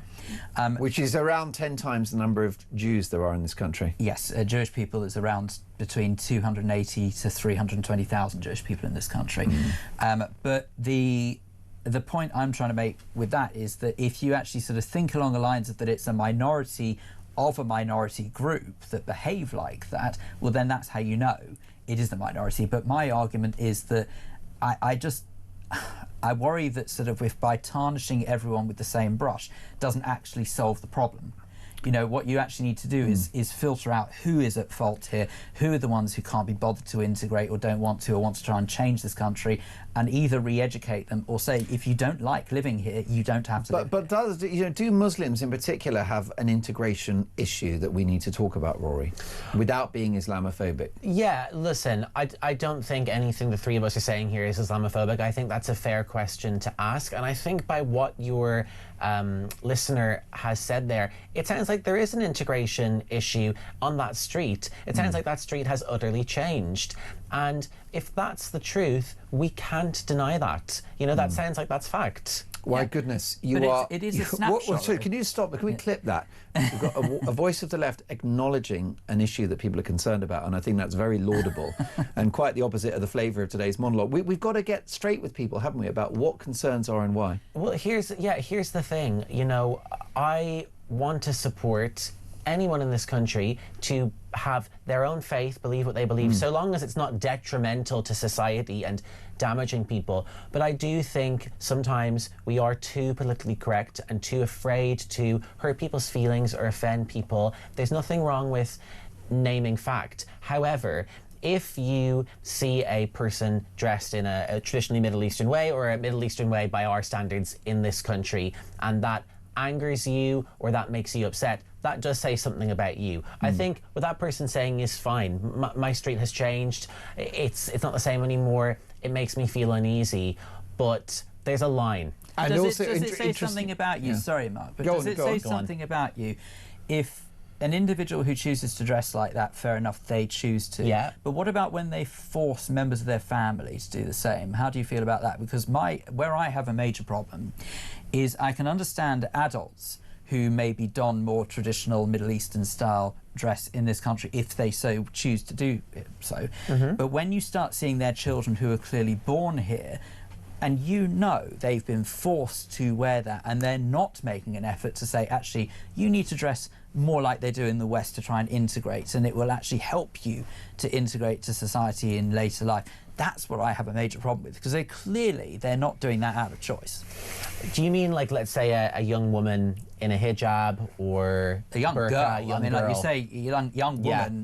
I mean, that's one argument in itself. You know, you could argue they've got their own choice if they're a young adult. But when you see children, where actually nothing in Islam even states that unmarried girls have to wear head coverings, that's not actually even a thing. That is entirely choice. Yeah. And it's the choice of a minority of Islam who choose to force that on their children. That's where I have an issue, because they're making a bold statement to say, I have no intention of allowing my child to integrate into Western society. But I think you can still integrate in Western society if you dress in a traditionally Muslim way. Like, I don't think because that's the same for Sikhs and Hindus as well. Yeah, I don't... And that message from Jay in Birmingham, he said that it's his Hindu neighbours who also are lamenting the changing city.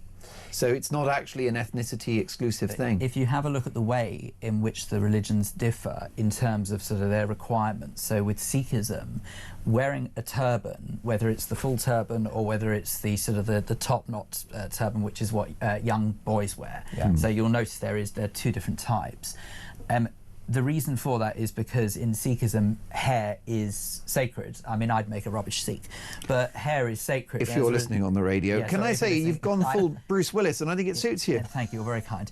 But in terms of sort of, in Sikhism, hair is sacred, and as a result of it, that's why they have to protect it at all costs. That's what that is. That's what that religion states at any age.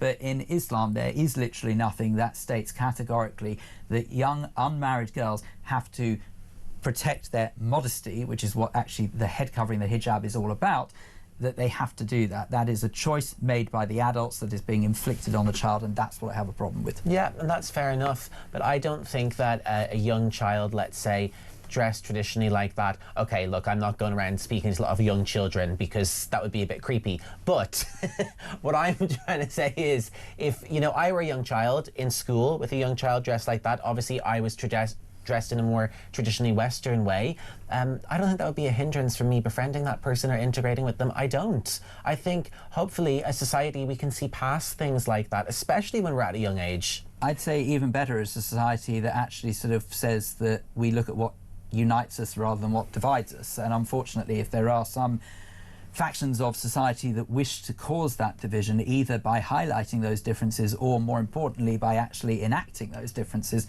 I think this is a big issue for this country. Vicky in Bournemouth with a really interesting message saying that Donald Trump's State Department has done more to call out problems in this country, including mass immigration, sexual crimes, housing and NHS waiting lists, than our own government. God bless Trump's team, says Vicky in Bournemouth. And this from John in Blackpool. Good morning, John. Thank you for your message. On top of being a second-class citizen, I also feel intimidated and afraid.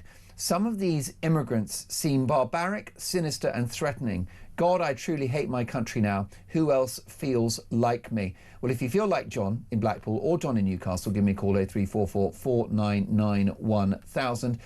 Another John in London says, deportations must be the priority of any Reform UK government. Illegal migrants and foreign criminals must go immediately. And how about this from Ernie? My brother was a die-hard Labour supporter all our lives, and I was a die-hard Conservative supporter. I could never change his views. Recently, he said to me, I'm sorry, bruv, you were right all along. I will never vote Labour ever again. After what they've done to the country, this is not the same Labour Party I grew up with, and I hope Reform does a good job of turning the country around. Otherwise, the only option will be for the military to take charge, God forbid. Tim in Suffolk. Mark, let's have a look at this. I served this country for 10 years. By 67, I will have paid around £1 million in taxes, and yet all these people get freebies. I can take your panel to totally unintegrated areas of London like the other chap. I'm ashamed, embarrassed, and would not serve in the military now. The invasion will continue. The conversation will continue as well. It's all about your opinions. 0344 499 1000. More on this next.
This is a story, though, because children as young as 10 are going to be given puberty blockers in an NHS trial. I think it's 250 boys and girls who say they're gender dysphoric are going to be tried out with these sort of puberty-blocking injections.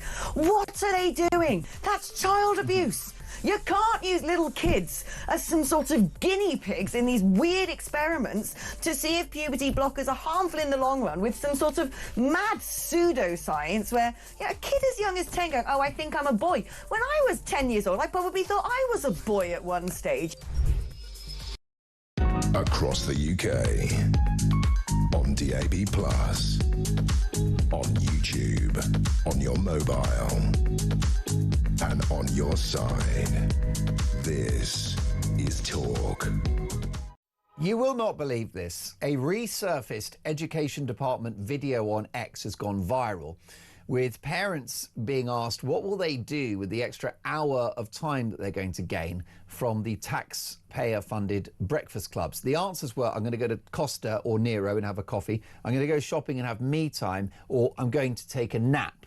Extraordinary stuff. This is what we're paying our taxes for. I'll get reaction from Edwina Curry in 10 minutes' time. Edwina's not happy, let me tell you. What about Liz Truss? Would you take Liz Truss over Keir Starmer?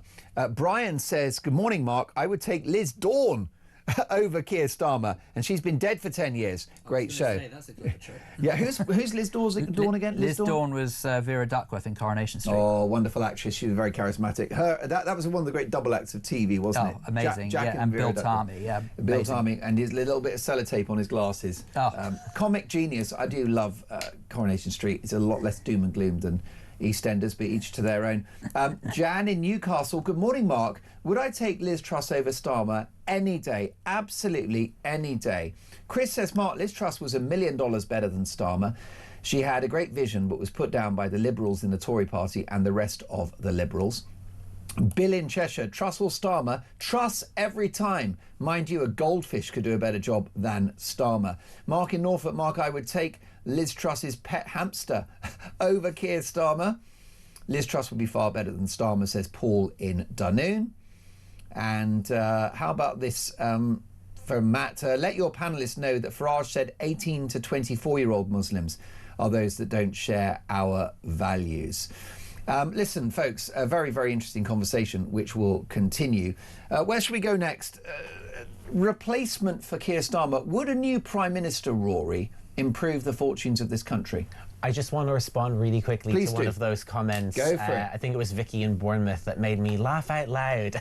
Sorry to change the subject slightly, but Do it. Vicky, praising Donald Trump for calling out sexual crimes. Last time I checked, Donald Trump bragged about grabbing women by the genitalia, bragged about the fact that Epstein quote-unquote liked them young, was cozying up to Ghislaine Maxwell at every given opportunity, and I would allege has been involved in a lot of other shady dealings. So, Vicky, I don't know where you got that from, but Donald Trump is not exactly an advocate for consent. Well, Rory, I agree with you that Donald Trump, I don't think he has the moral framework of the Archbishop of Canterbury. He certainly doesn't. Cheated on the first wife, cheated on the second wife, doesn't share Christian values, I don't believe. But, notwithstanding that, and I acknowledge your point, this is a guy that, in terms of policy, closed the southern border in the United States. Now, in the course of 4 years under Biden, around 12 million people enter the country illegally. Now, should we stress that a number of those people will be highly productive, who will make a contribution to American life? They want a better life. I would do the same, you would do the same, you do the same. So let's not demonize. My ancestors did do the same. Right. The difference was they didn't do it illegally. Right, and it is it. But the issue you've got is with that open border in America, as with the Channel, is that we don't know who the good folk are and who the bad folk are, of which there will be some. And I think that was the essence of that person's point, is that, you know, Trump essentially, you know, national security has been one of the positives of his time in the White House. I don't think that point was well made, and I think that America has a massive problem with rape culture, and I think that Donald Trump does nothing to mitigate that. Wait a minute, hasn't Donald Trump made American women safer by closing the southern border? I don't think that American women are safe around Trump when we know his nefarious motives. So, you know, we're talking... That's clever sleight of hand, and I acknowledge your point that he's no angel privately, but just in logistical policy terms, if you don't have millions of people crossing the southern border over 4 years, then by definition the safety of American citizens will be enhanced. Look, I think that there are definite issues with illegal immigration to the US, and I'm sure that that work has kept certain people safe in terms of job security, in terms of, yes, there will be a number of people who cross the border who sadly do want to sexually assault people. That happens. But I think specifically making the point that Donald Trump is an advocate for people's safety in terms of calling out, you know, rape, sexual assault, etc. That's just not true. But has he ever been convicted of anything? He certainly has not been convicted of anything, but there are many people out there who've not been convicted of crimes who I would allege are guilty of them. And I think when you have someone bragging on camera about grabbing women by the genitalia, it heavily implies he has had some sinister motives when it comes to his sexual relations with women. It heavily implies he may have views that I find abhorrent, but at the same time it may just be reflective of a bygone era that, thank goodness, we don't live in anymore. But at the same time, it doesn't mean that just because someone sort of comes out with bravado and just sort of starts boasting about doing that kind of thing means that he's actually engaged in that kind of activity. Bragging about it, saying it, and actually doing it are two very different things. Not that I find bragging about it in any way acceptable. I've never bragged about anything like that because I don't think I've ever done anything like that. No, I can't say I'd ever think like that either. But my point being is that to actually sort of accuse someone of being guilty of something without actually them being guilty of it, I personally think is a bit of a risky business, that's all. Well, listen, a great debate, and it's all about opinions. That's what we do on Talk Breakfast and on Talk overall. Let's do a couple of voice notes now, if we can. And this is a voice note from Pete the Mole about Keir Starmer with a view about Andrew Mountbatten-Windsor going to America to tell all. Take it away, Dave. Keir Starmer's got a nerve poking his nose in there where Andrew is concerned, isn't it? Right, this man was now trying any desperate manoeuvre, right? So to make him look good, you know. First, he's, you know, a letter to his son, and then Joe Biden style tripping up the stairs, and now this trying to make himself out to be like some goody prime minister when he's the worst prime minister this country has ever had and ever is likely to have. Please, what he should be poking his nose into is resign now with all your government, call a general election and let Nigel Farage take over and save this damn country before it's too late. Thank you for that, Pete. This is Elle with a very important message for Talk Breakfast. I've worked for 37 years, never missed a day off work, went back to work after having the kids. COVID struck. I had a job that I'd got in the November didn't start until March, so they classed me as fraudulent, so I didn't get any furlough. I tried to go and sign on after about 6 months, and because I couldn't get income based because I had an ISA, which I couldn't get to. I just put it away for 5 years, so literally I couldn't get to that money. They said, you've got a private pension. I said, well, they won't let me have it. I had 2 years of trying to juggle credit cards just to get through, getting threats of getting taken to court for council tax because I couldn't pay it. My mother, who was 82, had to pay that. So I've never claimed a penny in benefits. I also had to move from my previous house. It was bought and paid for. The HMO sprung up round me and it was so unsafe there, I had to sell up and go. So I've been treated terribly by this government. I've got nothing from them. They won't give me anything because I'm English. It's a devastating and important voice note. Yeah, you just said wow there, and that is the only thing you can say. This is horrific what that lady's been through. Totally and utterly. I mean, I have to say that I don't think that it is a snapshot of what everyone goes through, thankfully, but at the same time, the fact that someone who is clearly native British does get treated like that, where you see people coming over illegally and get given seemingly everything that they could possibly want, I do find it completely abhorrent. Well, listen, I want to thank you for that brilliant voice note, my darling, and my heart goes out to you for what you've been through. It's just not right. It is not right. More voice notes, more calls, more texts to come. You're loving Liz Truss. Bring back Truss. Let's get it trending on social media. Bring back Rory Boyle, because I really enjoyed your company today, Rory. Great to have you back in the studio. Do come and see us again soon. And my good friend Phil Dave. So much more to come. A big hour. Keep it talk.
Across the UK, on DAB+, on YouTube, on your mobile, and on your side. This is Talk.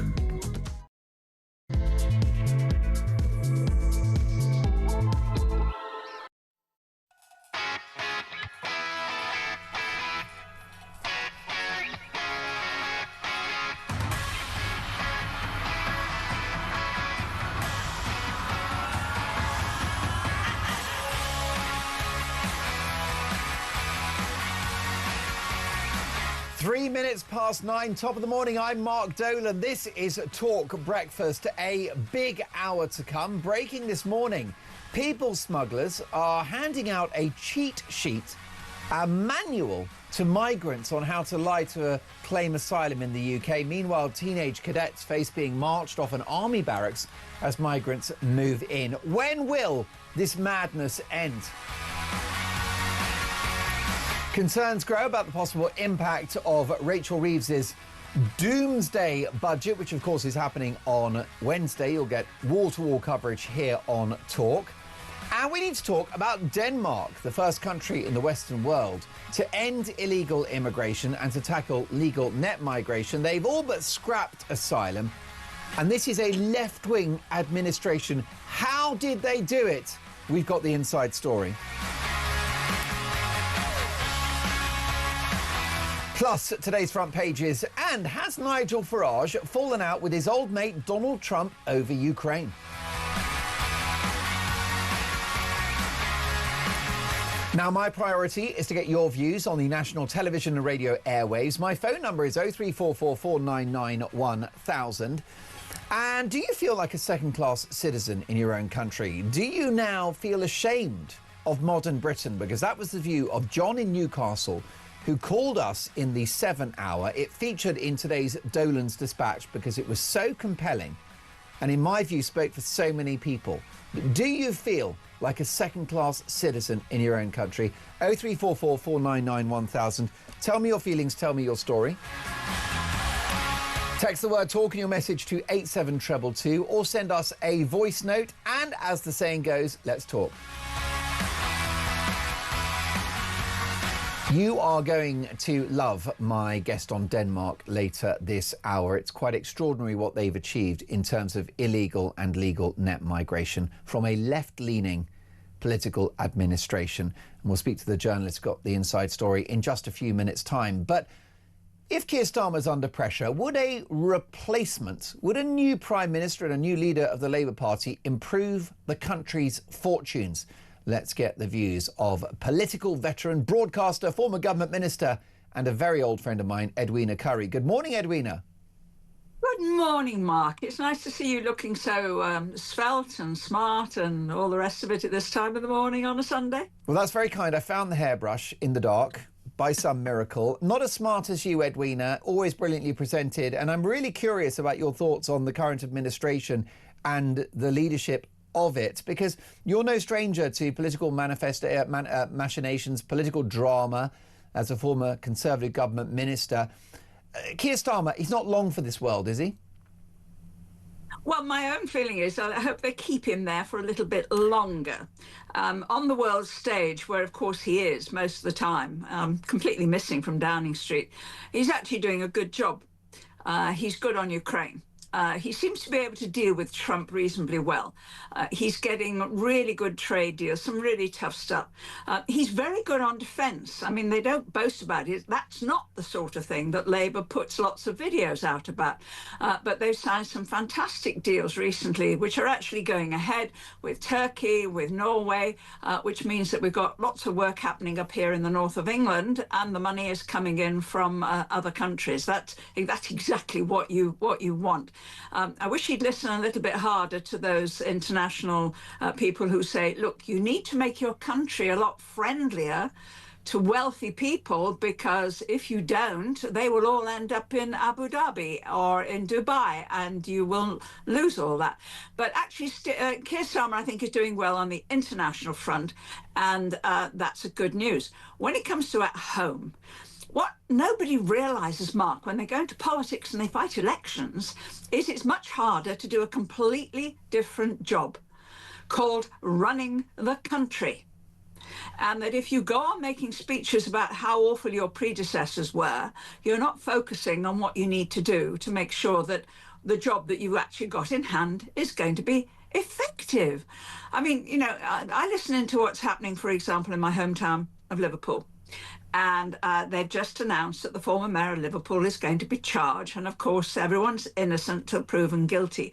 But the case is not going to come to the court for several years. You think, why not? Why not? And that's partly because, you know, we don't have courts or our judges are too busy doing asylum cases and a whole host of things. You know, we talk about the NHS being busy with asylum and immigration seekers, but it's also all the courts, all the lawyers. Oh, and a few completely pointless inquiries, public inquiries, telling us the bleeding obvious, excuse my language, several years after it would have been useful, like the COVID inquiry. So actually getting on top of things at home requires several things. It requires you to be at home. It requires you to sit down and say, right, never mind all the noise. What do we really need to do?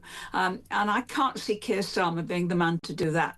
On the other hand, I'm on the other side. Why should I wish them well or tell them how to do things? That's not my job either. Well, no, and you're aware, you know the look of a Prime Minister that's on their way out. I suspect that his days are numbered, the sharks are circling. Would a replacement Prime Minister improve the fortunes of this country, at least regarding home matters? Well, the problem would be who to get. The obvious person would be Wes Streeting, and he hasn't exactly ruled himself out. On the other hand, he's doing a good job at the NHS, and that really does matter. And he's right, the waiting lists have come down. He is really quite rude to the doctor strikers, and as a result, those strikes have become less and less effective, and that's all to the good, I think. Is 18 months long enough for him to be doing that job? I personally don't think so. I think you need to be in that job for 5 or 6 years to make a real difference. But he's the only one that's kind of showing up as any good. Would an election process damage the Labour Party? Yes, of course it would. You know, changing horses in midstream means you're likely to get swept a bit further down towards the rapids.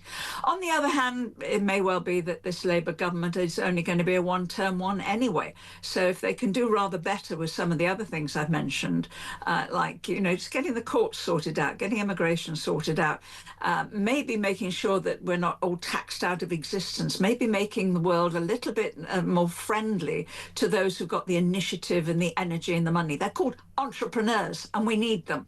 That would be very, very helpful. Would let Wes Streeting do it? I have a feeling, Mark, that we're going to find out. Well, helping entrepreneurs is something that Liz Truss wanted to do as Prime Minister for her brief stint. We've been having a conversation this morning about whether my viewers and listeners would take Liz Truss over Sir Keir Starmer. And Gillian in Essex says 100% yes to Liz Truss. Another one that would have been brilliant was William Hague. Ellie from Swindon says, good morning, Mark. I would definitely take Liz Truss over Starmer. She wasn't given a chance. I've always voted Tory, but now going to vote Reform. And yes, I am an older voter. Carol in Shoreham-on-Sea. Good morning, Mark. Yes, Liz Truss in a heartbeat over that complete, incompetent, vile, spiteful Starmer. Stop the madness. And how about this voice note from Ian, Edwina? Take a listen.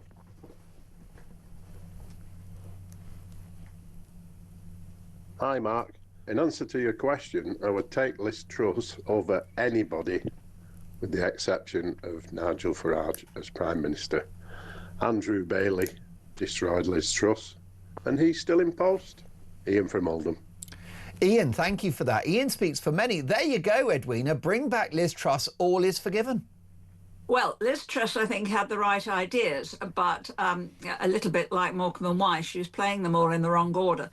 She was copying Margaret Thatcher. Remember, I was a Margaret Thatcher minister. She was copying Margaret Thatcher in encouraging business and cutting taxes and so on.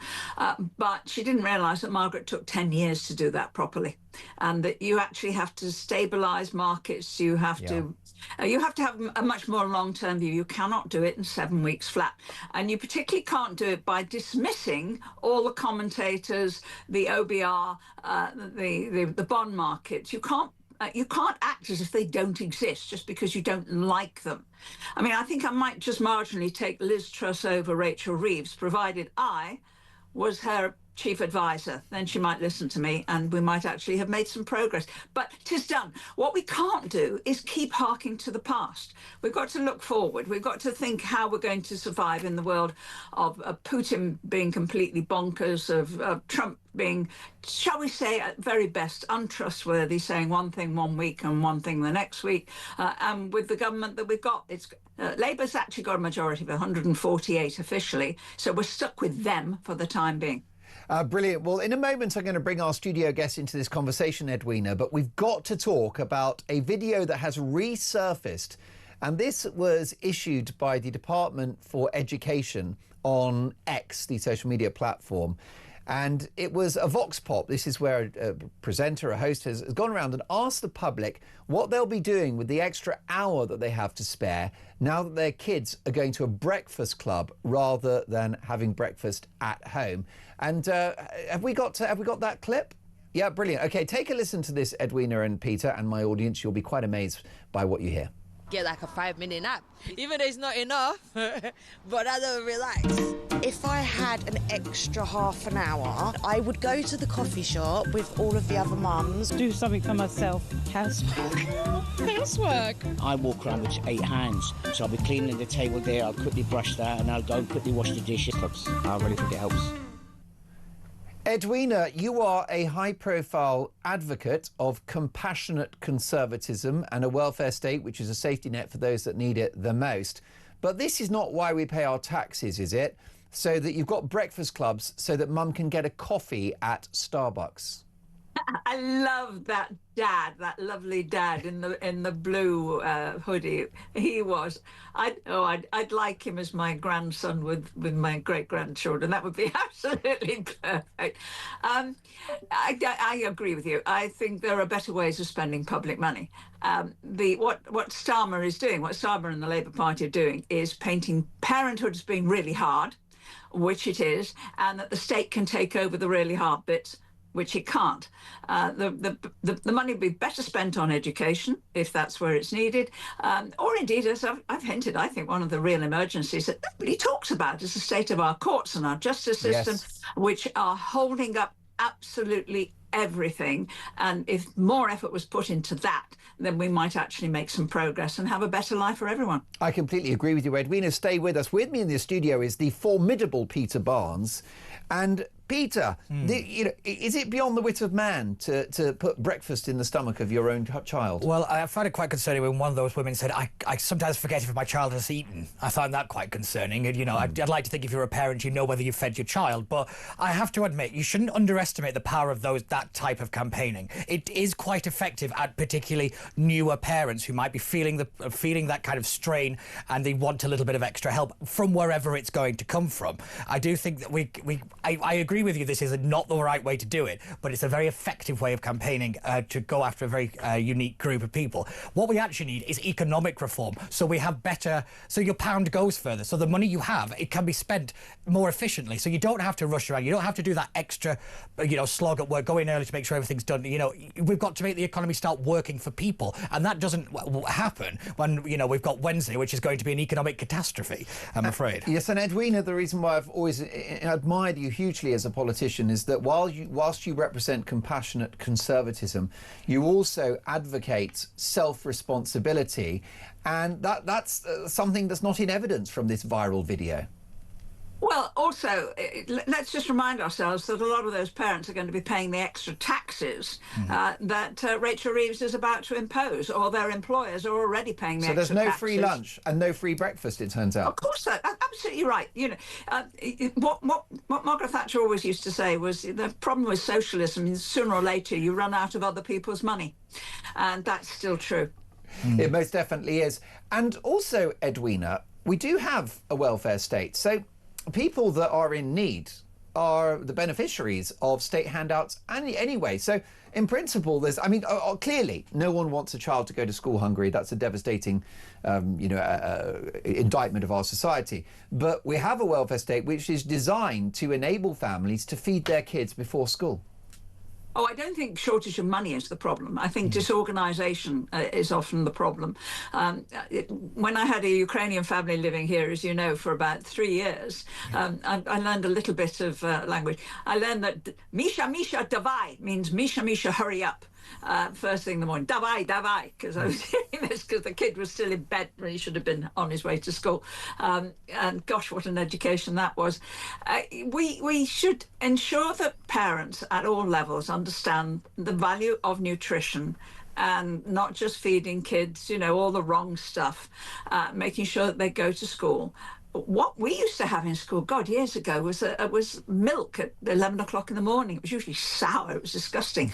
I don't believe in public money going on feeding kids in that way. I think what we should do is use the money for other things that actually benefit the whole of society, and at the same time ensure that parents who need that kind of support and advice are actually getting it. Apart from anything else, the fewer benefits people are receiving, the more they're actually out there in the work environment, the more they realise that it's their money paying for everything, the more common sense actually gets into people's thick skulls and we actually make progress. Malcolm's not happy with you, Edwina. He says, has Edwina had her coffee yet? Starmer good on defence when we have hundreds of thousands of illegal migrants being based in barracks, hotels all over the country, waiting for the kill signal to be given. Powerful words there. Edwina, before you go, can I ask you about this proposed peace deal on the part of the President of the United States, which would require Ukraine to, I think, halve the size of its military, commit to never entering NATO and relinquishing land that hasn't even been conquered by Russia in the war. Do you think that Donald Trump is sincere when he says, look, this is not the final deal and we'll get something by Thursday? He's not going to get something by Thursday. It's very similar. The Russian side of it is very similar indeed to earlier proposals earlier in this year. And when push came to shove, Putin didn't turn up to sign the deal anyway. Putin can't stop. Putin cannot give up this. And what he wants is a completely emasculated Ukraine so that he can walk straight across it and head towards Poland. And I think most people in Europe realise that. Meanwhile, of course, if the Americans pull out, Europe has stepped up. Norway and other countries are putting a lot of money into Ukraine, and Ukraine has learned how to fight very, very intelligently. I don't think they're going to. I don't think Ukraine is going to stop. What is really interesting is the Russian economy going to collapse before somebody sorts out Putin? Edwina, lovely to see you. Have an excellent Sunday, and we shall catch up soon. My thanks to former government minister and broadcaster, the marvellous Edwina Currie. Next up, folks, we've got to have this conversation. It is now a significant likelihood that Angela Rayner, I kid you not, will be Britain's next Prime Minister. We'll discuss that next.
Now, this is a story, though, because children as young as 10 are going to be given puberty blockers in an NHS trial. I think it's 250 boys and girls who say they're gender dysphoric are going to be tried out with these sort of puberty-blocking injections.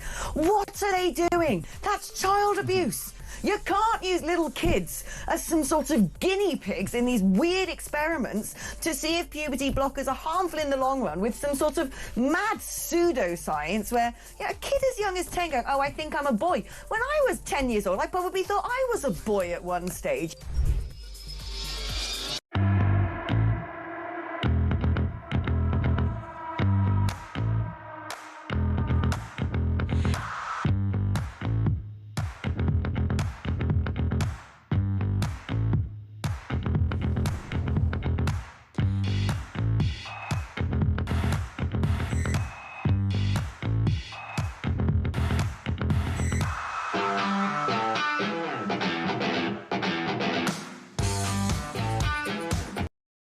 Across the UK, on DAB+, on YouTube, on your mobile, and on your side. This is Talk. Bill in Northumberland says, good morning, Mark. 500,000 children living in poverty, rubbish. Go to parts of Africa or India. And, oh, actually knew something. I've just lost it. Go to parts of Africa or India and see the reality there. Great debate, Bill in Northumberland. And Pete the Mole says, I quite like eating curried eggs. That might be a reference to my last guest. Joanna in Salisbury, hi, Mark. Angela Rayner for PM, where's the door? Regarding feeding children at home, it should be compulsory for all children to have domestic science classes in schools. It's a no-brainer, but politicians turn a deaf ear. They just don't get it, says Amanda. And Clayton in Kent says, hello, Mark. Ange Rayner at a top-level conference. Come on. What was it? Oh, he says, come on, Vlad. How about coming behind the bike sheds with me? Totally embarrassing if she was in charge. Elliot is in Bushy. Elliot, there's a likelihood that Angela Rayner will be Britain's next Prime Minister. Will she make the country better? God help us. I think one has to be very careful with what one wishes for. I mean, if you look at all the leaders we've had, the country has been leadership. That includes the previous mob. You had Sunak, you had Boris Johnson, you had Theresa May, John Major, all completely useless. There's no leadership anymore. One of the problems is that there's no belief anymore in this country. That's a terrible thing. All these people don't care about this country. I speak to many people in my profession, and they are disgusted, Mark, because the lack of pride that governments, particularly this government, has in our country, in our history. If you take Remembrance Day, that was just a damn inconvenience for them all. It's a disgrace. I would call it betrayal. They don't care about our history. They don't care about our country. And if you're going to have Rayner or Burnham, I mean, imagine Rayner at the negotiating table with Xi or Putin. I mean, you couldn't make it up for a horror movie. It would be too absolutely appalling. There's no pride.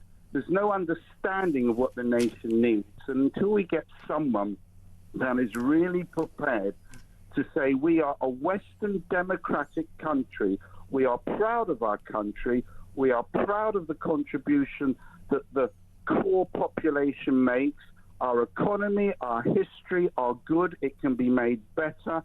And until people understand what is needed from true leadership based on our once great history, our Judeo-Christian values, which have just been thrown to the dustbin because everything is based on opinion. It's opinion versus fact. For example, this energy thing, we won't drill for oil. Well, why? Do you think Rayner or Burnham would suddenly go and drill for oil? But the Norwegians are drilling for oil. It's just one example. And they take the oil out of the same damn sea where we are, called the North Sea. And we pay them and their margin. Well, why are we doing that? I mean, we must be mad. Everybody knows this is happening, and no one is prepared to say it. And as for Starmer, he goes around the world. Do you know why he goes around the world? Because he knows that when he's finished being Prime Minister, He will have his nice international human rights agency with all these leaders that he's been friendly with and made acquaintance with to continue his awful, rotten work, just like Blair did. There's no pride. They feather their own nest. I was in London the other day. There are people in one of the most expensive real estate of this country, Park Lane. There's loads of tents down the middle of Park Lane, the middle of Grosvenor, the Grosvenor estate. Why is that?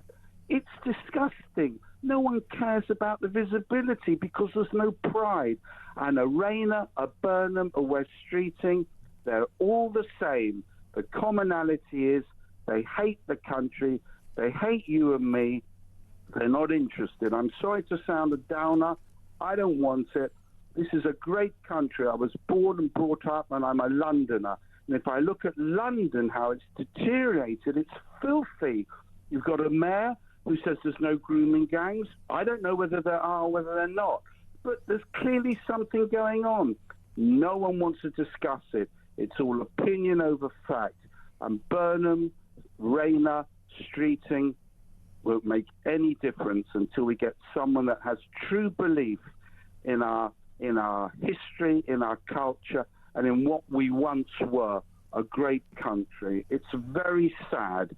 I would put them all up as traitors, and I mean it sincerely, traitors, delusional traitors. They have hijacked our culture for what they want, their diktat, which is meaningless. It's like the equivalent of a Soviet Union. It's a command economy.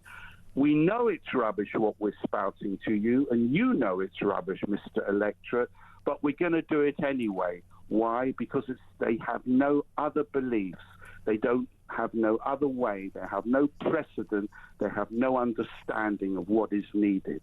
And what is needed is moral fibre, truth about facts over opinion, and this mob don't have it. The other mob didn't have it, but this mob are worse. So wow, Elliot, listen, I mean, I could listen to you all day. A brilliant call, a very important call. And Elliot there, thank you, Elliot. Do call me again soon. Peter Barnes, he's saying that Angela Rayner and Keir Starmer, two cheeks of the same backside. Oh, yes, definitely. But I would say it's actually part of a body that is completely useless because it's out of ideas. It didn't have a clue what to do when it got into power. They spent 14 years in opposition, and this is what they came up with. We can blame the last government, and, you know, we always do. And we for should. all the problems, and we should. But the role of an opposition, of a Majesty's loyal opposition, is to be a government in waiting. This wasn't even in the same waiting room. It was utterly ridiculous. You know, I always say that this country, it's not driving the car. It didn't even get in it. It's going off a cliff. And the problem is we're trying to cling on to things, and everything is falling apart because realistically, the two-party system that propped up so many things in this country has collapsed. And we're now seeing the consequences of multi-party politics. And we're living through this real change and a real moment. And this, I do count this as a kind of seminal moment where we could improve the country so much. We could really take the bull by the horns and really guide the country in a solid direction. And unfortunately, we are led by the worst matadors I've ever seen. But they are a consequence of, and I hate to say this, of an electorate that didn't like to be told no. It was the electorate that ballooned the welfare state. It wasn't politicians. Many people got in front of the electorate and said, we need to cut this, and the country went, no, you don't. And we kept ballooning and ballooning and ballooning. We didn't listen to the warnings. We didn't listen to the financial experts. We didn't listen. And now we're dealing with a consequence. I've called this era the era of consequences because the migrant crisis, the economic one, the social one, the culture one, are all consequences of decisions taken about 30 years ago. And we just kicked the can. We've run out of road. And unfortunately, we're led by the worst group of people to help us build a new one because, you know, we're probably doing some risk assessment and we don't know where we left the tarmac. That's the problem. And until we fix that, because you could have the best leader in the world, but unless you change the culture, we're willing to go to work, we're willing to come off benefits, we're willing to actually say, you know, we're going to take pride in our nation, but that means everybody. Nothing is going to change. You can have the best politicians in the world, but it is the people that decide the country and the direction. And unfortunately, we rather fell asleep. We are asleep at the wheel, and I'm glad you mentioned that something for nothing culture, which is obviously now the electorate expect that there's a free lunch. Yeah. And I think that started under Tony Blair and Oh, Labour. it definitely did. He set a whole hand out, not hand up culture, Yeah. is what he called it. And it's probably one of the only things Tony Blair ever got right. But he was the one that was giving the benefits out. And unfortunately, despite the fact we all know the phrase, there's no such thing as a free lunch, we're now having a free breakfast, a free lunch and a free dinner. Well, that's right. First administration in the history of this country under the chancellorship of Gordon Brown and the premiership of Tony Blair to borrow money during a period of economic growth, which is just wild, which created expectations about what the state can do and how big it can be. So many people, and that was the great thing, by the way, about the coalition and the so-called austerity, is that they shrunk the state. Well, by about realistically, 10%. it was by 2.5% per year. That is absolutely nothing. The idea that this was deep, savaging cuts, nowhere near what it needed to be. It was living really within wasn't. your means, wasn't Yeah. it? Good morning, Mark, says Kevin in East Sussex. Elliot's speech there on the radio was amazing, and what most people are thinking, the only people that do get... The only people that do get are the government and the lefties. Kevin, thank you for that. Sorry, I can't fully process your entire message, but you're well behind what Elliot said. Howard says, Mark, I've posted this as a PS. Elliot, brilliant comments, delivered eloquently and accurately. Michael in Suffolk says, good morning, Mark. Enjoying the show this morning. Great callers, but boiling my wee. Callers speaking how I feel. Rayner as PM. The lady that wanted a taxpayer-funded safari in Ethiopia, wow.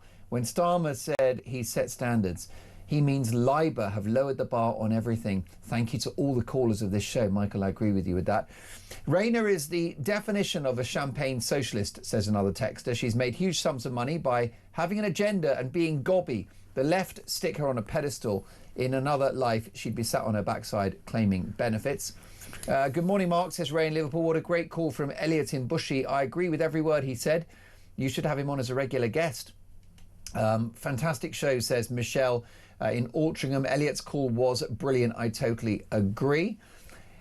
Peter in Shropshire. Mark, if Rayner becomes Prime Minister, we'd be able to reduce the alphabet to 24 letters. True.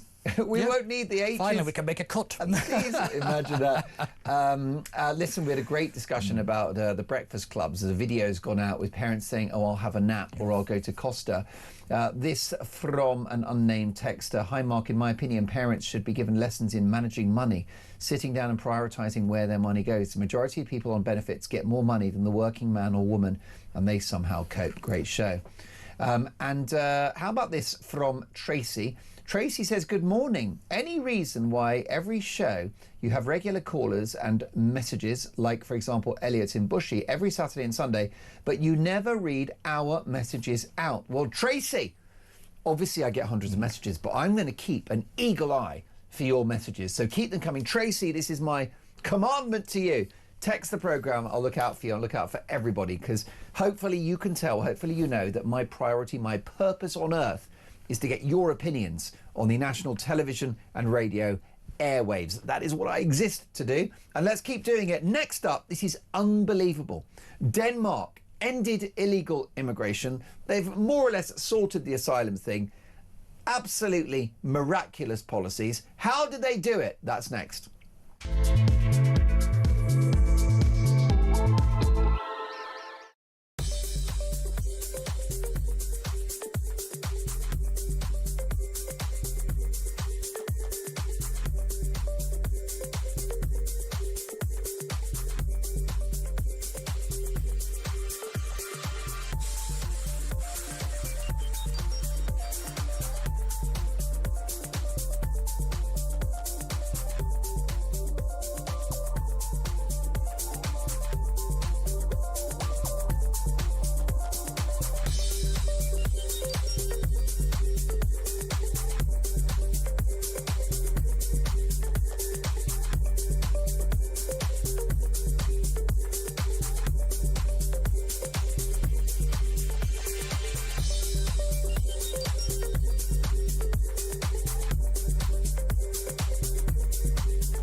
across the UK, on DAB+, on YouTube, on your mobile, and on your side. This is Talk. One of the best pieces of journalism I've seen this year came from the Sun newspaper this weekend. The most remarkable deep dive into the immigration policies of Denmark. Asylum seeker plan Home Secretary sees as UK solution. Europe's most liberal country has clamped down on illegal migration. Why Britain must take Danish lessons. Well, the author of this important piece of journalism is the chief feature writer at the Sun newspaper, and it's Oliver Harvey. He joins me now. Good morning, Oliver. Morning, Mark. What have the Danish done? Well, they've rolled out a whole raft of things that has basically created a kind of hostile environment to would-be migrants. Now, as you said, they are a beacon of liberalism across Europe, have been for decades. They've got Scandinavian-style welfare policies, which we would deem very generous. But they brought in these raft of policies that deter people from coming in the first place. And if they do come, it makes things very difficult for them to become permanent residents there. Now, some of them, Shabana Mahmood has copied this week, but some of them she hasn't. I'll give you a rundown of some of the stuff. I mean, asylum there is deemed temporary. So if your country of origin, it becomes peaceful, then you're supposed to go back there. Also, leave for to get leave, permanent leave to remain, it takes you 8 years. You've got to live in Denmark for 8 years. You've got to speak Danish, which puts a lot of people off because Danish isn't a very well spoken language across the world. You've got to have a job to apply for permanent leave to remain. You can't have a criminal conviction. You've got to wait 3 years while living in Denmark before you can bring any of your family members over. And after all this, if you are rejected for your claim, they have deportation centres where you are sent. You're not.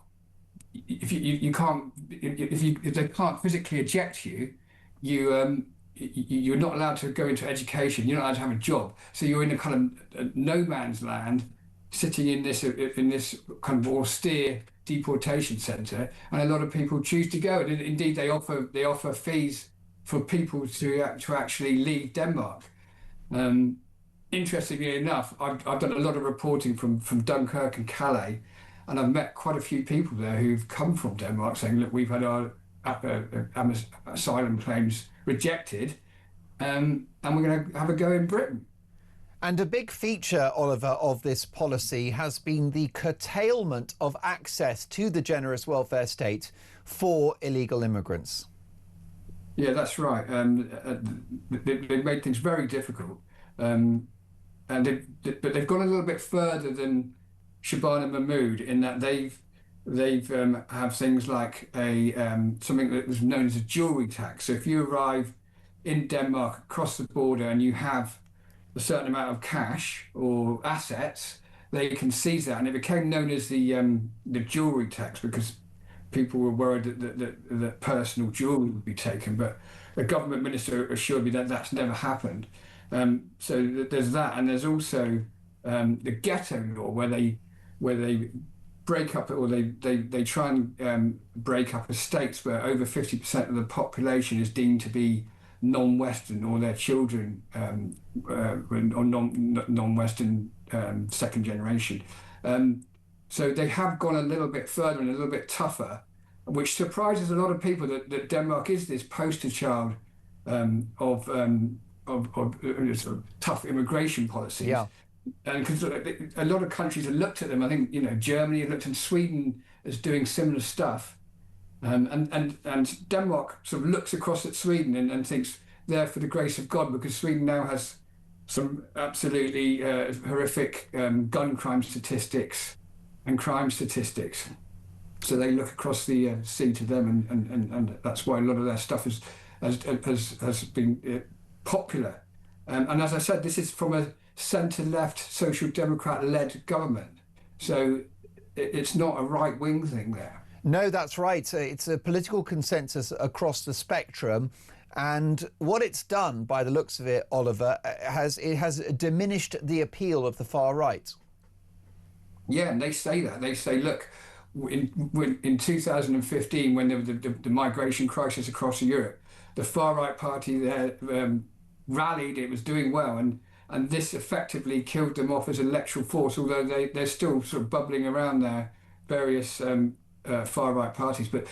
And interestingly enough, Mark, how they sell this policy, the Social Democratic Party there is they say migration hits working class people who they represent. They say, look, it's not the middle class who want nannies and cleaners and so on. It's the working class whose wages are affected, whose places for medical care are hit. So that's how they sell it, which is interesting, and perhaps where Labour might go with this as well. Well, most definitely. Stay with us if you can, Oliver. With me in the studio is Peter Barnes, political commentator.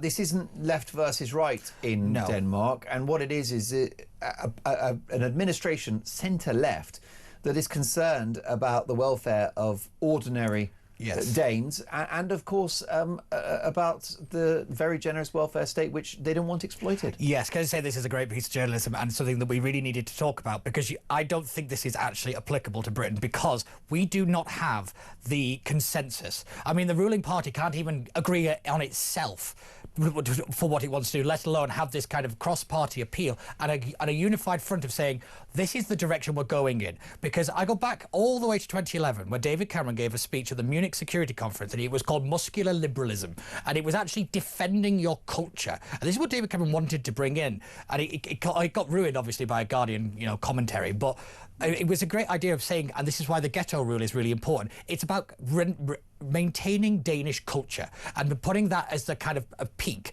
and saying that this is our standard, this is what we're going to hit, and if you don't hit the standard, we're going to keep the rules. We're not going to bend the rules. We're not going to break the rules for you. They have a very high trust society, and I think that's a great thing that they have that we definitely don't have. But they also have a low legal rate, kind of legal challenge society as well. So they don't run to the courts. Our system is so bottlenecked as the courts holding up everything, or it's just so overburdened that nothing really changes. So the Danes have really taken this and run with it, and it's worked brilliant for them. However, I will point out they only have a population of about 6 million people. They have a much more homogeneous society. We're much more fractured. Perhaps that's why the multicultural experiment has been 100%, rejected so 100%. readily. I mean, is that an aspect of this, the importance of national identity in Denmark, do you think, Oliver? Well, I think that what Peter said is right, but there is a consensus there from the centre parties that they also agree with these policies, which, and interestingly enough, Kerry Badenoch has said, she won't vote against these proposals. It's whether the Labour left will countenance them, I think, and whether there'll be a rebellion within Shabana Mahmood's own party that stop this. But Denmark is a different country. It is a lot smaller.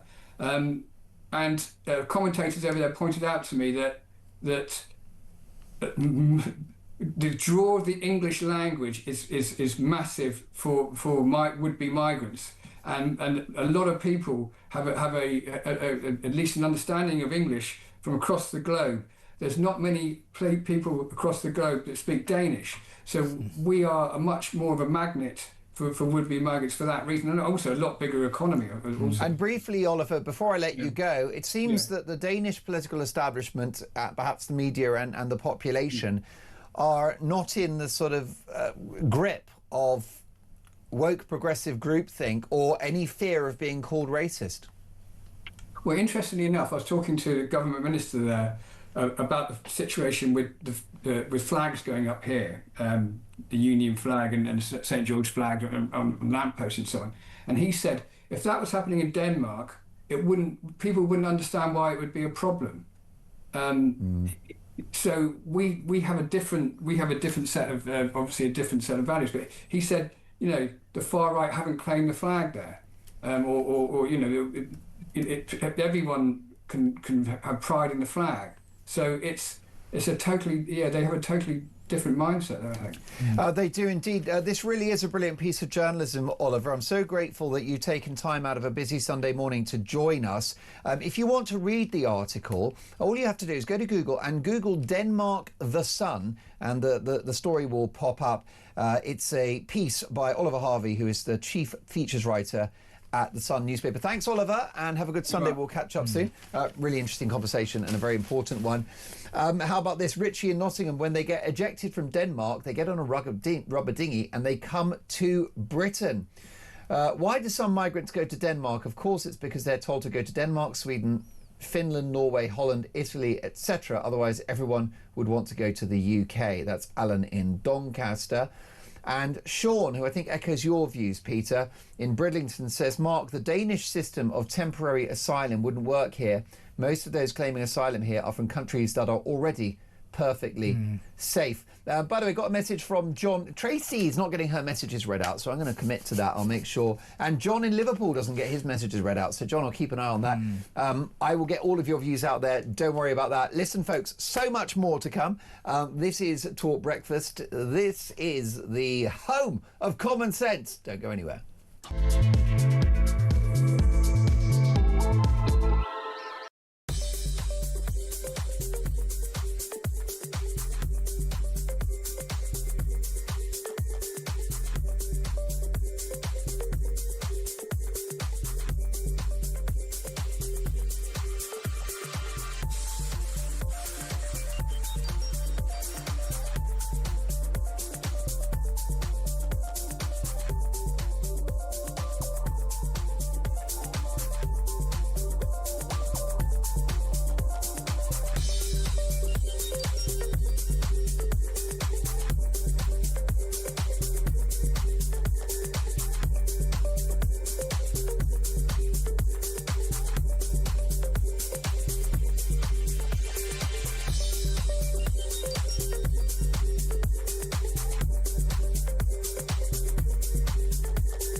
This is a story, though, because children as young as 10 are going to be given puberty blockers in an NHS trial. I think it's 250 boys and girls who say they're gender dysphoric are going to be tried out with these sort of puberty-blocking injections. What are they doing? That's child abuse. You can't use little kids as some sort of guinea pigs in these weird experiments to see if puberty blockers are harmful in the long run with some sort of mad pseudoscience where, you know, a kid as young as 10 going, oh, I think I'm a boy. When I was 10 years old, I probably thought I was a boy at one stage. Across the UK, on DAB+, on YouTube, on your mobile, and on your side. This is Talk. Peter in Lincolnshire not happy about some of the migrants that come to this country. He singles out Pakistan, and he's right to, because we've got this news story. Pakistanis are using holiday visa loopholes to lodge record asylum claims. Pakistanis are exploiting holiday work and student visa loopholes to get to Britain and lodge asylum claims in record numbers. Meanwhile, Peter, people smugglers are handing out a cheat manual to migrants on how to lie to claim asylum in this country? I'm surprised you have to lie these days. I think you could just walk in. I'd love the Home Office to get a copy of one of these, and then we could just kind of fill in the gaps of everything we're getting wrong. Because I have to always comment that the gangs are much more organised than the government. They know exactly how to exploit this. They know exactly what they're doing, and it is a professional organisation. This isn't some kind of ragtag group. It's a billion-dollar industry, and they will not let it go lightly. Yeah. And I will say though that. We're talking back to what that brilliant caller was saying.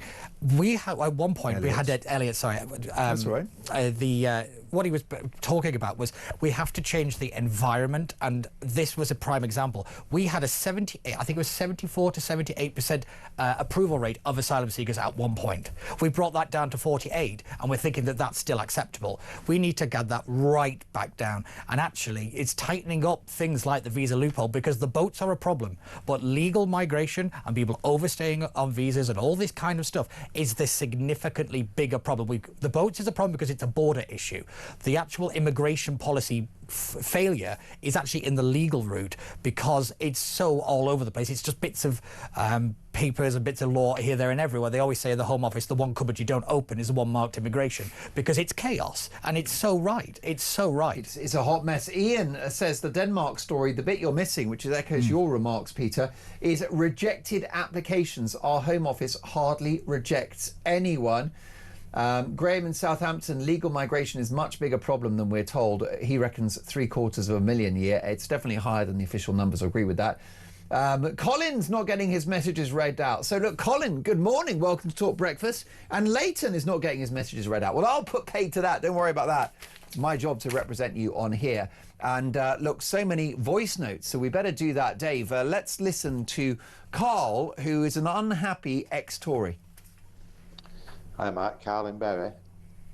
I've been a Conservative voter for 30 years, and I'll never ever vote Conservative again, because they've obviously let this country down. They've let the people of this country down. I'll never ever forgive them. I could never vote Labour because they're far too